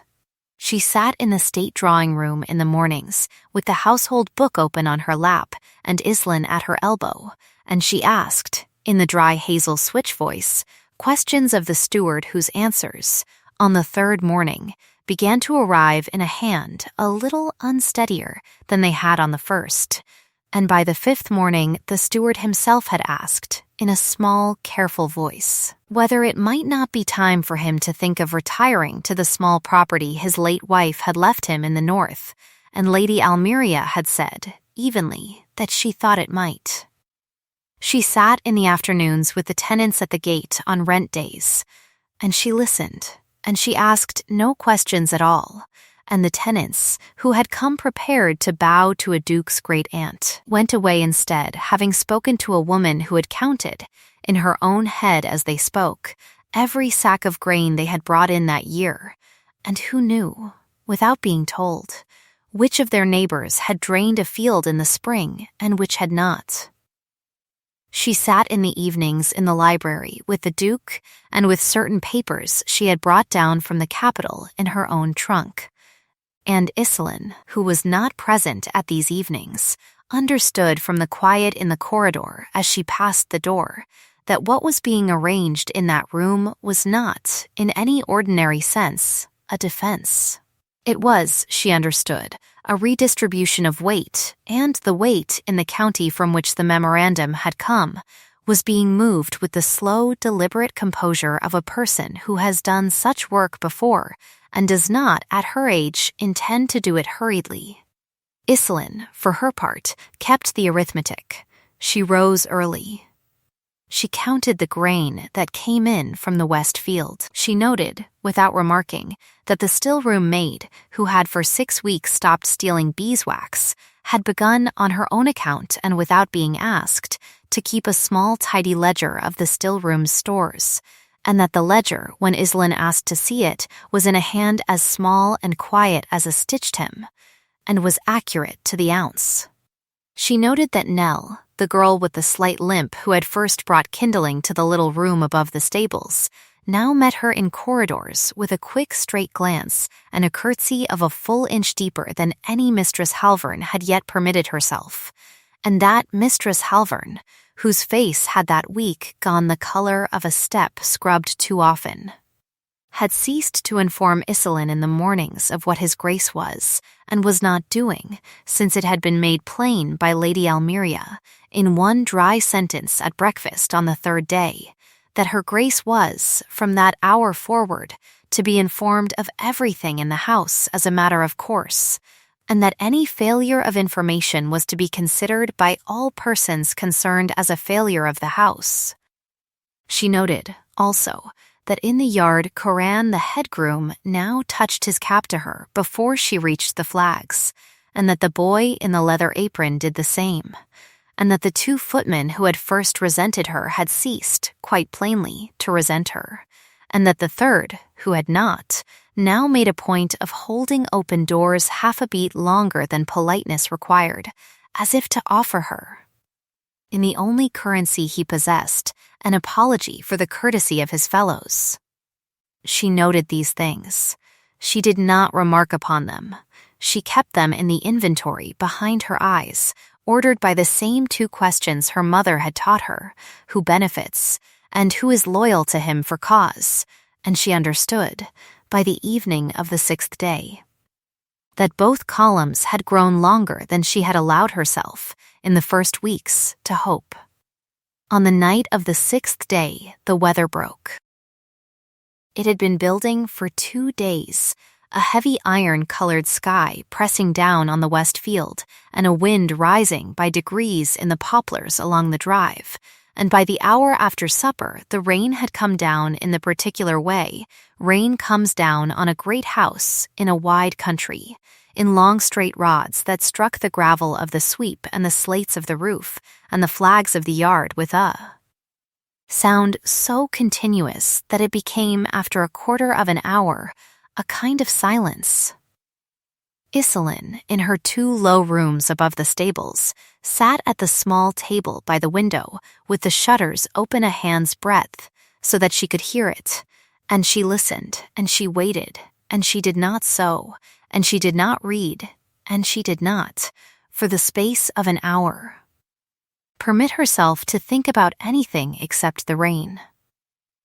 The message came at 11:30, brought up by Nell in a shawl thrown over her shoulders and her hair dark with the wet of the yard, and delivered in a voice that was, for the first time in Islin's acquaintance with her, quite steady.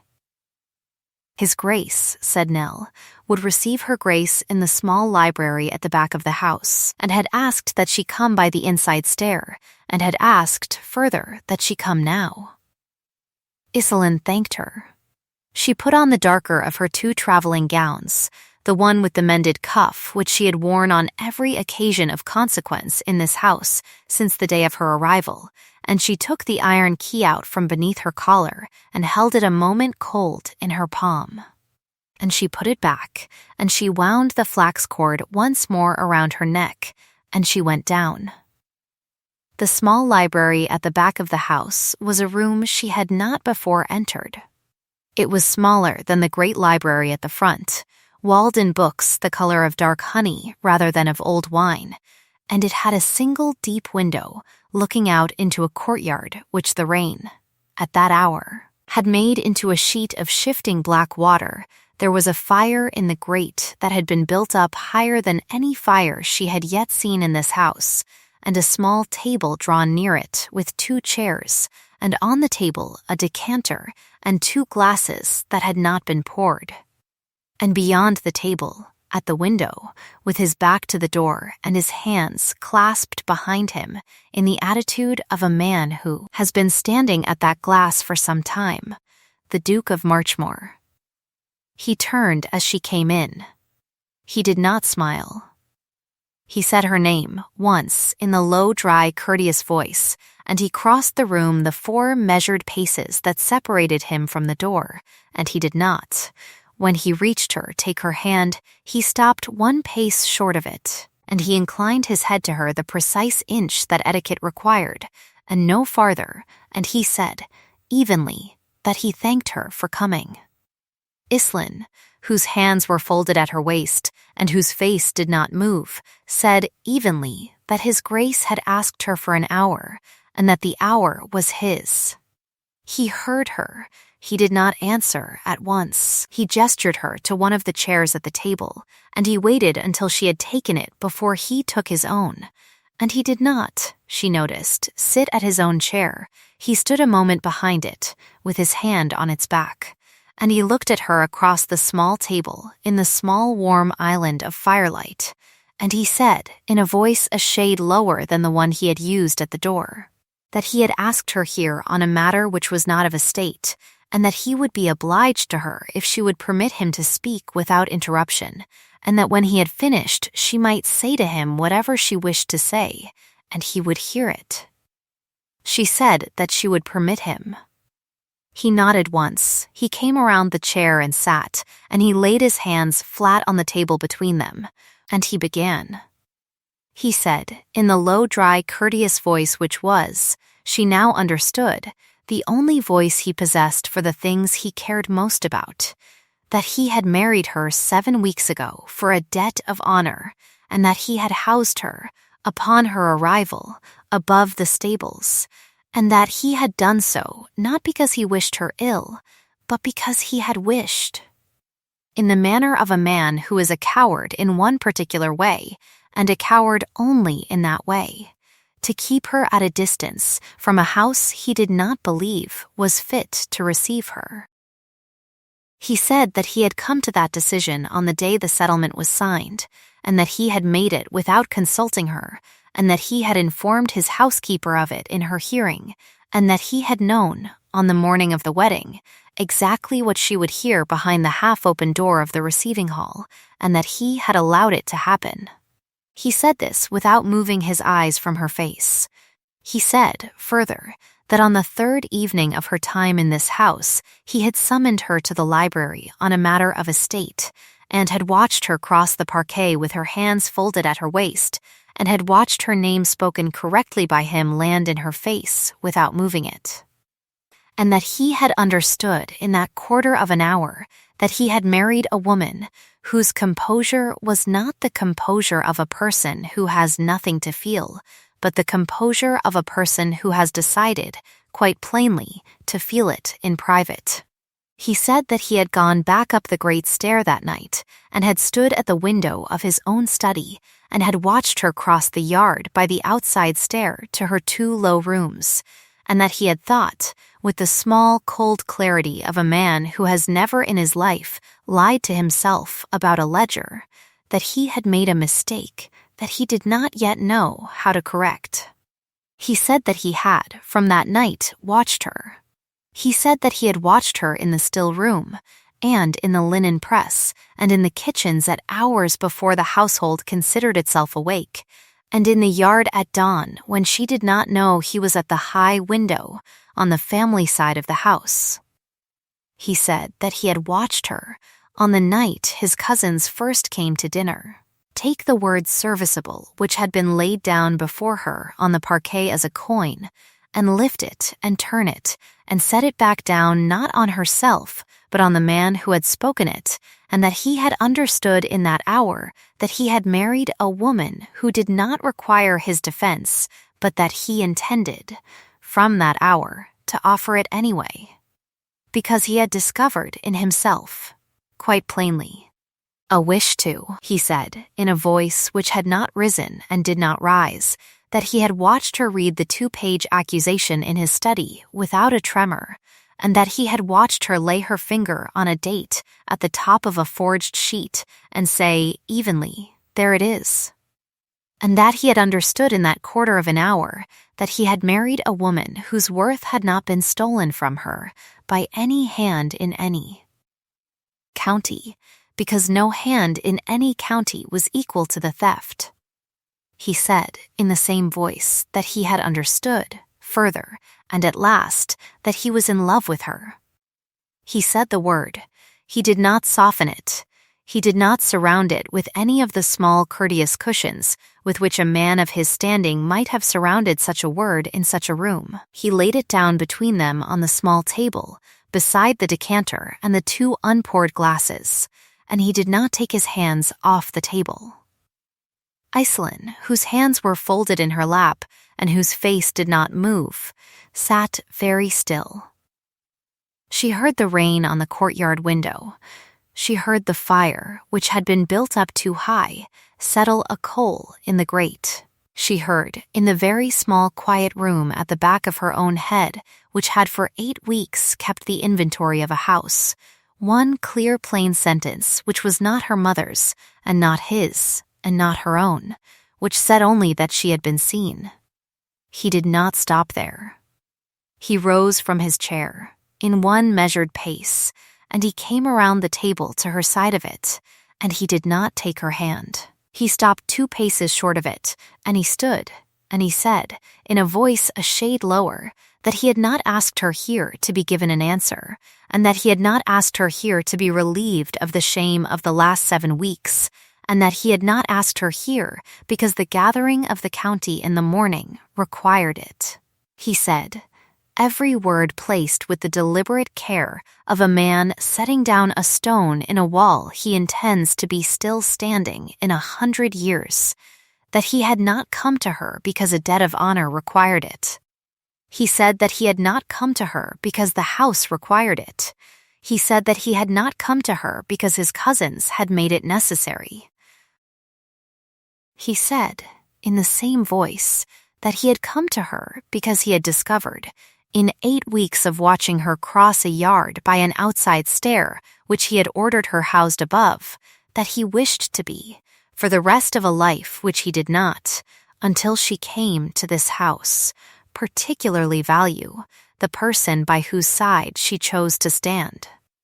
He said, in a voice a shade lower still, that if she would have him, he would ask her nothing that she had not already given him, and would demand nothing that she had not already offered, and would house her from the morning after the gathering in whichever rooms in this house she chose to occupy, including, if she wished it, the 2 low rooms above the stables which she had made.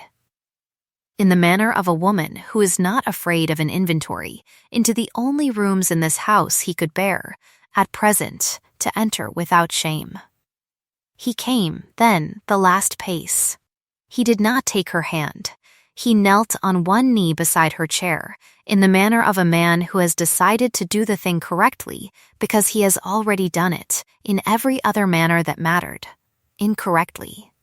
And he looked up at her, and the banked gray of his eyes had, at last, in the small warm island of firelight, ceased to be banked. She did not lower her eyes to meet his. She let him keep them raised. She sat very still, with her hands folded in her lap, and she watched him, and she thought, quite clearly, and without any tremor, of a night 8 weeks before when she had stood in a receiving hall with the sunlight cooling itself against the pale stone, and had promised herself that she would not, in this house, weep. She had kept the promise. She would keep it now, in a smaller and harder way, which was that she would not, at the first word offered to her by a man whose word she had at last been given cause to trust, hand back the 8 weeks of her own composure for nothing. She said, in the steady voice she had used from the first day of her marriage, that she thanked him for his frankness. She said that she had hurt him. She said, further, evenly, that she would not answer him tonight. She said it without any anger. She said it without any pride. She said it as a woman states a plain fact of the trade she has been raised to, which was that a woman who has been housed above the stables and called serviceable, and called tolerable and accused in a 2-page memorandum of having sold herself for a debt of honor, is a woman who is owed by the man who has made her wait 8 weeks for the sentence he has just spoken. The courtesy of being made to wait, in his turn, at least 1 night for hers. He heard her. He did not flinch. Something in his face, which had been braced for a different answer, did not fall it steadied, as a man's face steadies who has been offered. In place of the yes he half expected and half feared, the harder yes of being met. He inclined his head to her. From his knee, the precise inch that etiquette required, and no farther. And he said in a voice so quiet she had to lean the smallest inch forward to be sure of the words, that he had not deserved a yes tonight, and that he was obliged to her for the honesty of a no which was not, in fact, a no. He rose. He did not take her hand. He did, however, do one thing which he had not yet done in her presence, which was that he closed his eyes, briefly once, in the manner of a man who has been holding a breath he did not know he was holding, and then opened them again and looked at her and did not smile, and said, evenly, that he would send for her in the morning, and that he would say nothing of this conversation to any person in this house, including his great-aunt, until she permitted him to. She said that she was obliged to him. He walked her to the door of the small library. In the doorway, before she stepped out into the corridor, she stopped, and she turned, and she looked up at him, and she said, in the steady voice which was by now, she understood, not a mask but her voice, that she had heard him say that he had come to her because he wished to be by her side for the rest of his life, and that she wished him to know that she had not come to Marchmoor wishing for such a thing, and that she had not, in 8 weeks, permitted herself to wish for such a thing, and that she had discovered, at some hour she could not name, that she wished for it. She said, evenly, that she would tell him so in the morning, in her own time, and in her own words, and not before.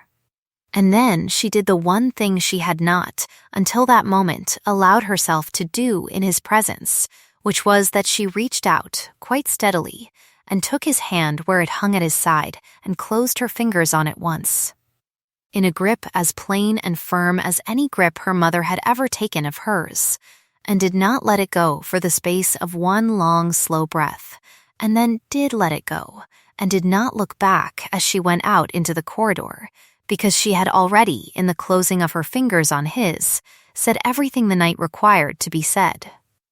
She went up the great stair, which she had earned. She went along the corridor smelling of beeswax, and, more strongly, of horses, and she did not go up the outside stair to her 2 low rooms. She went, instead, back down by the inside stair to the servants' passage, where a small door opened onto the yard, and she stood a moment under the arch out of the rain, and she looked up into the falling water, and she permitted herself, for the first time since the day of her arrival at Marchmoor, one dignified cry, which arrived not as a collapse and not as a weakness, but as the plain surfacing of the truth she had been carrying for 8 weeks, that she had been seen, and that she had been believed, and that she had, at last, believed it herself, and it went down her face in 3 slow lines and stopped, and she wiped it away with the back of her wrist, and she went up the outside stair to her 2 low rooms,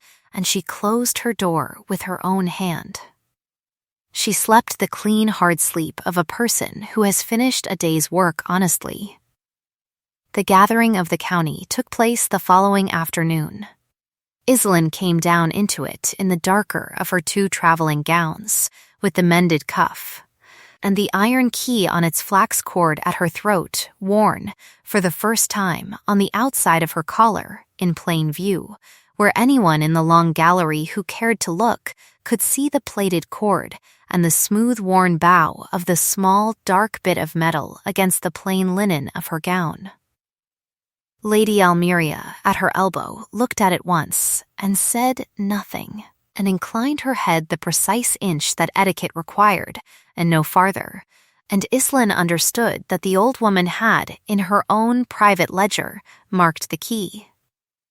The gathering was held in the state drawing-room, which had been aired properly this time, and the county came in 2s and 3s over the course of an hour, neighbors, tenants of standing, 2 magistrates, the vicar from the village, 3 trustees of the estate, and, at the last, brought down by the same carriage the color of clotted cream in which they had first arrived, Lady Serena Marchmore and the Honourable Cassian, whose faces, upon crossing the threshold and finding Lady Almeria already seated at the head of the room, went, for the space of a breath, the color of the inside of a chimney.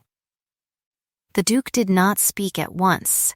He waited until the room was full, and then he waited a beat longer, until the small, polite hum of a county gathering had, without anyone quite noticing, thinned into a working silence of the kind Islin had first heard in the yard at the stroke of the estate bell. Then he rose. He stood before the fireplace, with the parish book and the letter from the postmaster, and the letter from the friend in the capital and the memorandum on a small table at his elbow, and he said, in the low, dry, courteous voice which was, she had learned, the voice he used when he had decided a thing entirely, that he had called them there to lay a matter before them, and that he would lay it plainly, and that he would ask them, when he had finished, to consider not only what they had heard, but what they had, in the last 7 weeks, said and permitted to be said in their own drawing-rooms. He read the memorandum aloud. He read the first accusation.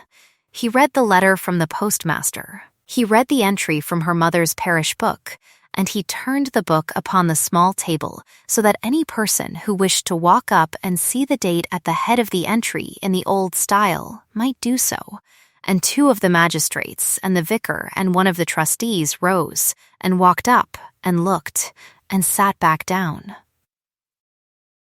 He read the letter from the friend in the capital, and he named, without any particular emphasis, the county of which the writer had spoken, and the room, which had until then been holding a breath it did not know it was holding, released it in one slow, uneven exhalation, and turned, in the small, involuntary way rooms turn when they have understood a thing that has not yet been said, toward the 2 cream-colored figures near the door.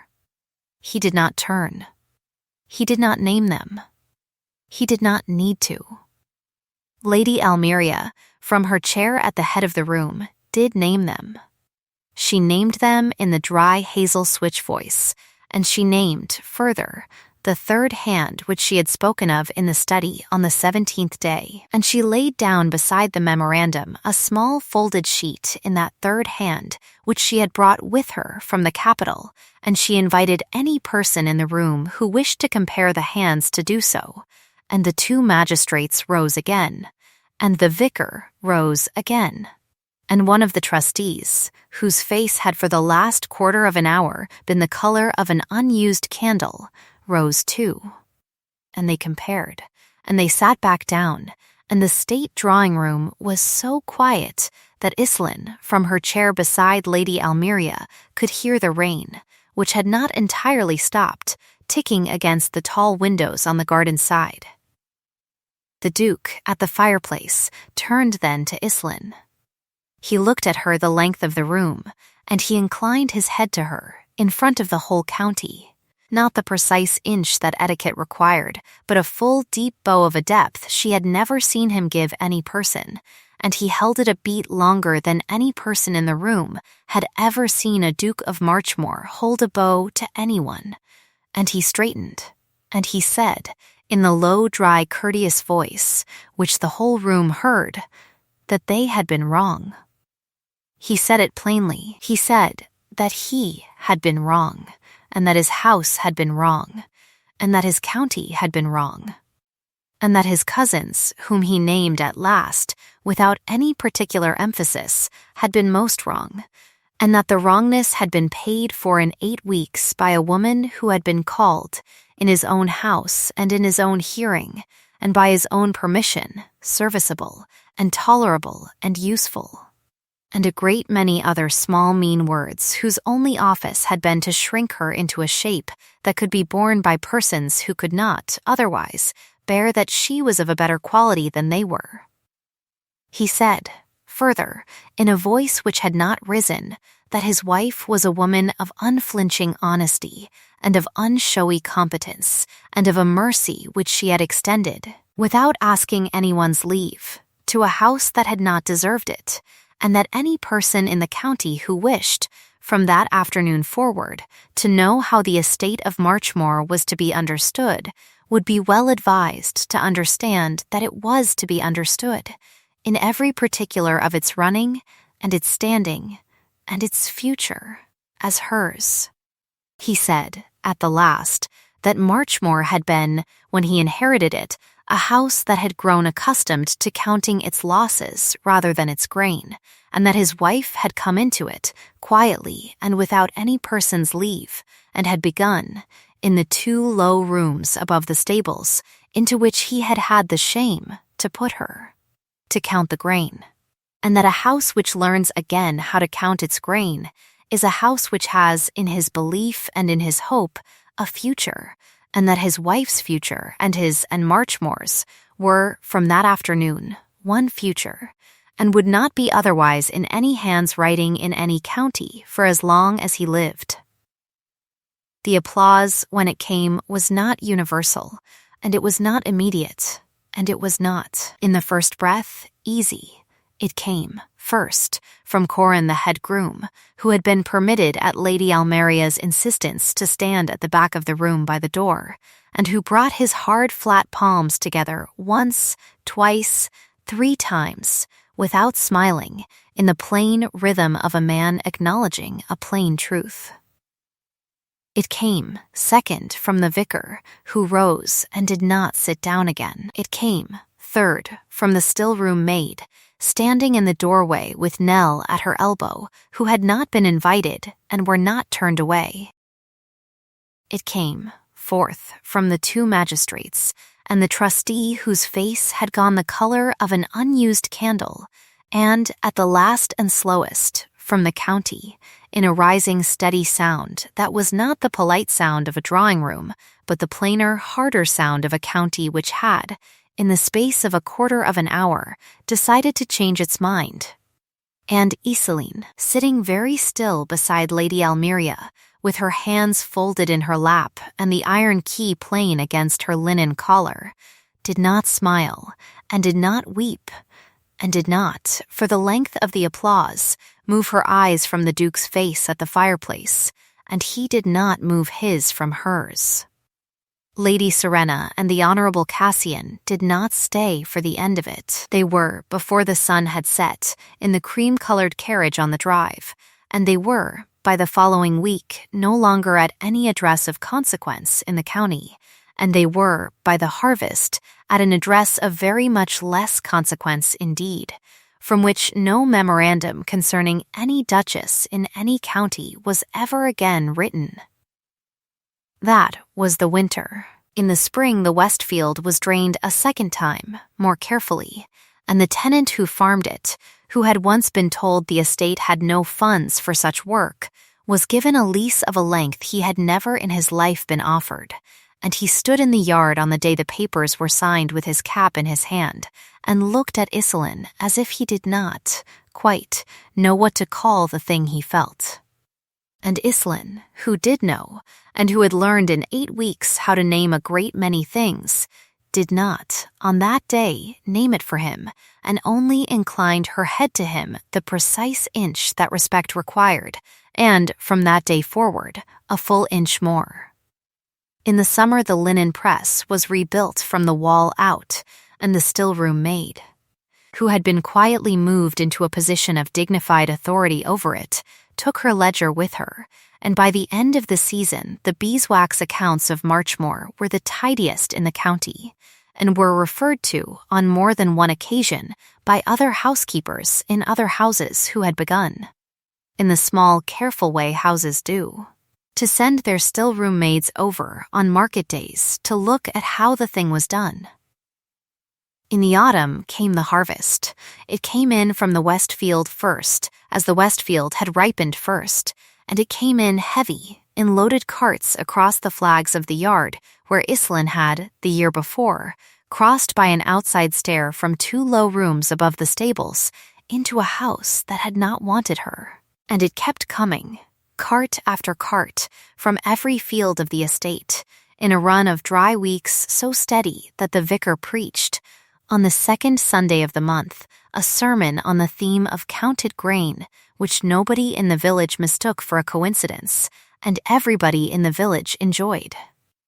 On the evening after the last cart came in there was a harvest supper in the great barn, which had been swept and lanterned and laid with long tables at Iselin's own instruction, and to which every tenant and every servant and every hand of the estate was invited without exception, and at which the seats at the head of the table were occupied not, this year, only by the Duke and by Lady Almeria, but, at the Duke's plain public insistence, by Iselin at his right hand, and by Karan the head groom at hers, and by the still-room maid, and by Nell, and by the tenant of the West Field, and by his wife, who had never in her life sat above the salt at any table, and who, when she did, straightened her back very slightly and looked, for a beat, as if she might weep, and then, being her husband's wife and her mother's daughter, did not. The Duke rose after the plates had been cleared, and he stood before the tables in the same low, dry, courteous voice with which he had spoken to the county in the state drawing-room in the spring, and he said evenly that he had a small matter to lay before them, and that he would lay it plainly. He said that when he had come into the estate 7 years ago, he had been a young man who had believed, without examining the belief, that a great house was to be counted by its rents, and by its liveries, and by its state candlesticks, and by the particular company it kept in its state drawing-room, and that he had discovered in the last year that a great house was in fact to be counted by its grain, and by its drains, and by its beeswax, and by the number of its buckets that had, at any given moment, sound staves, and by the pauses which its servants left before its mistress's name, and by whether, in the coldest week of a January, the linen press at the head of the stair was dry against the wall, and by whether, when a small girl brought up kindling in the morning to a room above the stables, she was thanked by name. He said that he had learned this from his wife. He said, further, that he had learned it from her in 7 weeks, in the small careful way she taught things, which was to do them without asking any person's leave, and without remarking upon them, and to be present in the rooms and the corridors and the yards of the house, until the house had begun, without meaning to count itself.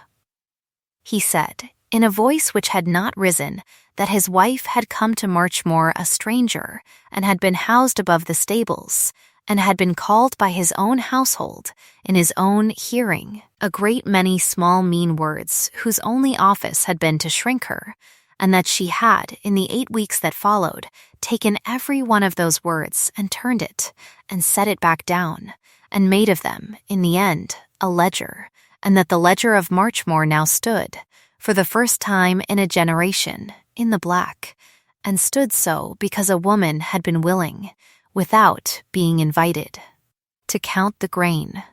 He said that she was patient. He said that she was honest.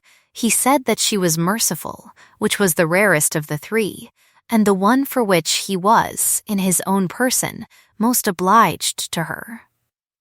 He said that Marchmoor would, from that harvest forward, be known in this county not by the name it had had for 100 years, but by the name of the woman who had taught it, at last, to count itself, and that his own hope and his own belief and his own labor, for as long as he lived, would be that when the estate came in its turn to their children and to their children's children, it would come to them as a house that had been taught, once and for all, by a woman who had refused, at every stage of every small mean sentence spoken to her, to be shrunk. That the worth of a house is measured by the worth of the smallest of its buckets and the plainest of its keys. He lifted, at the last, his glass, and he said, evenly, that his wife had been, from the first hour of her arrival at Marchmoor, worth believing in, and that he had been, in that hour and in a great many hours after it, wrong not to believe her at once, and that he was obliged to a great many persons at the tables before him for having believed her before he had, and that he asked them now to drink with him to a woman who had never asked to be believed, and who had, without asking, been. The applause this time was universal, and it was immediate, and it was easy, and it went on longer than any applause any barn at Marchmoor had ever held. And Iselin, sitting at his right hand, with her hands folded in her lap, and the iron key plain at the throat of a plainer gown than any duchess in the county had ever worn to a harvest supper, did not smile, and did not weep, and did permit herself, at last, one small private breath which was not counted against her by anyone in the room. That night the weather broke again. It came in with the same slow, steady iron-colored press against the sky as it had come in on the night of the small library, and by midnight the rain was falling on the barn and on the flags of the yard and on the slates of the roof of Marchmoor in the long straight rods that had become, in Iceland's private inventory, a kind of familiar company. She did not sleep in the 2 low rooms above the stables that night, because she had, at her own quiet suggestion and at Nell's quiet insistence, moved that summer into a small plain room at the family side of the house whose window looked east, and she stood at the window with her shawl about her shoulders and the shutters open a hand's breadth and listened to the rain, and she was not. When the small knock came at the door, surprised, he came in without a lamp. He stood in the doorway a moment with his hand on the frame, and he did not cross the threshold, and he said, in the low, dry, courteous voice, that he had come, if she would permit him, to ask her, at last, a question. She said that he might. He crossed the room in the 4 measured paces that had, in her long acquaintance with him, become the pace by which she knew he had decided a thing entirely, and he stopped 1 pace short of her, and he said, evenly, that he had not come to her because a debt of honor required it, and that he had not come to her because the estate required it, and that he had not come to her because a county which had spent the last year revising its opinion of her required it. He said, in a voice a shade lower, that he had come to her because there was, in the small quiet room at the back of his own head, which had for a year kept its own ledger, 1 plain, simple entry, which he had not yet been given leave to write in ink, and the entry was that he wished her to be his wife, not because the world was watching, but because she was, and had been from the first evening in the library, the person by whose side he wished to stand when no one was watching at all. He said, evenly, that he was asking her, in his own voice and in his own name, and on no authority but his own, whether she would have him. She stood very still. She did not lower her eyes. She looked up at him, and she saw the banked gray of his eyes at last entirely unbanked in the small light from the window, and she said, evenly, in the steady voice which had by now become her voice, "Yes, because I wish it." He did not then take her hand. He waited. He waited until she reached out, quite steadily, and took his, and closed her fingers on it once, in the plain firm grip her mother had taught her, and did not let it go. He did not let it go either.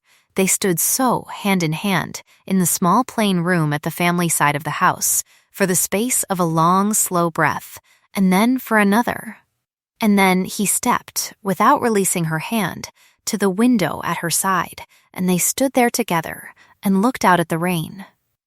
The rain went down, by degrees, through the last watch of the night. By the hour before dawn it had thinned into a fine slow mist over the yard, and by the first paling of the sky over the east field it had ceased altogether, and the light, when it came at last over the ridge of the poplars along the drive, came in clean and cool and steady, and lay along the wet slates of the roof and the wet flags of the yard, and the wet slates of the long stone range of the stables in a plain, honest gold that made no promises it did not intend to keep. She was always worth believing in. That was the plain sentence at the end of the ledger, and it did not need any hand to write it, because a whole county had, in the last year, written it for her. It had not been perfect. It had not been easy. It had been simply shared, and that was more than enough. In the small plain room at the family side of the house, at the window that looked east, the Duke of Marchmore and his wife stood hand in hand and did not let each other's hands go, and the light of the dawn after the storm came into the yard below them and touched the flags where she had first crossed by an outside stair, and their joined hands rested on the sill and turned together toward the coming day.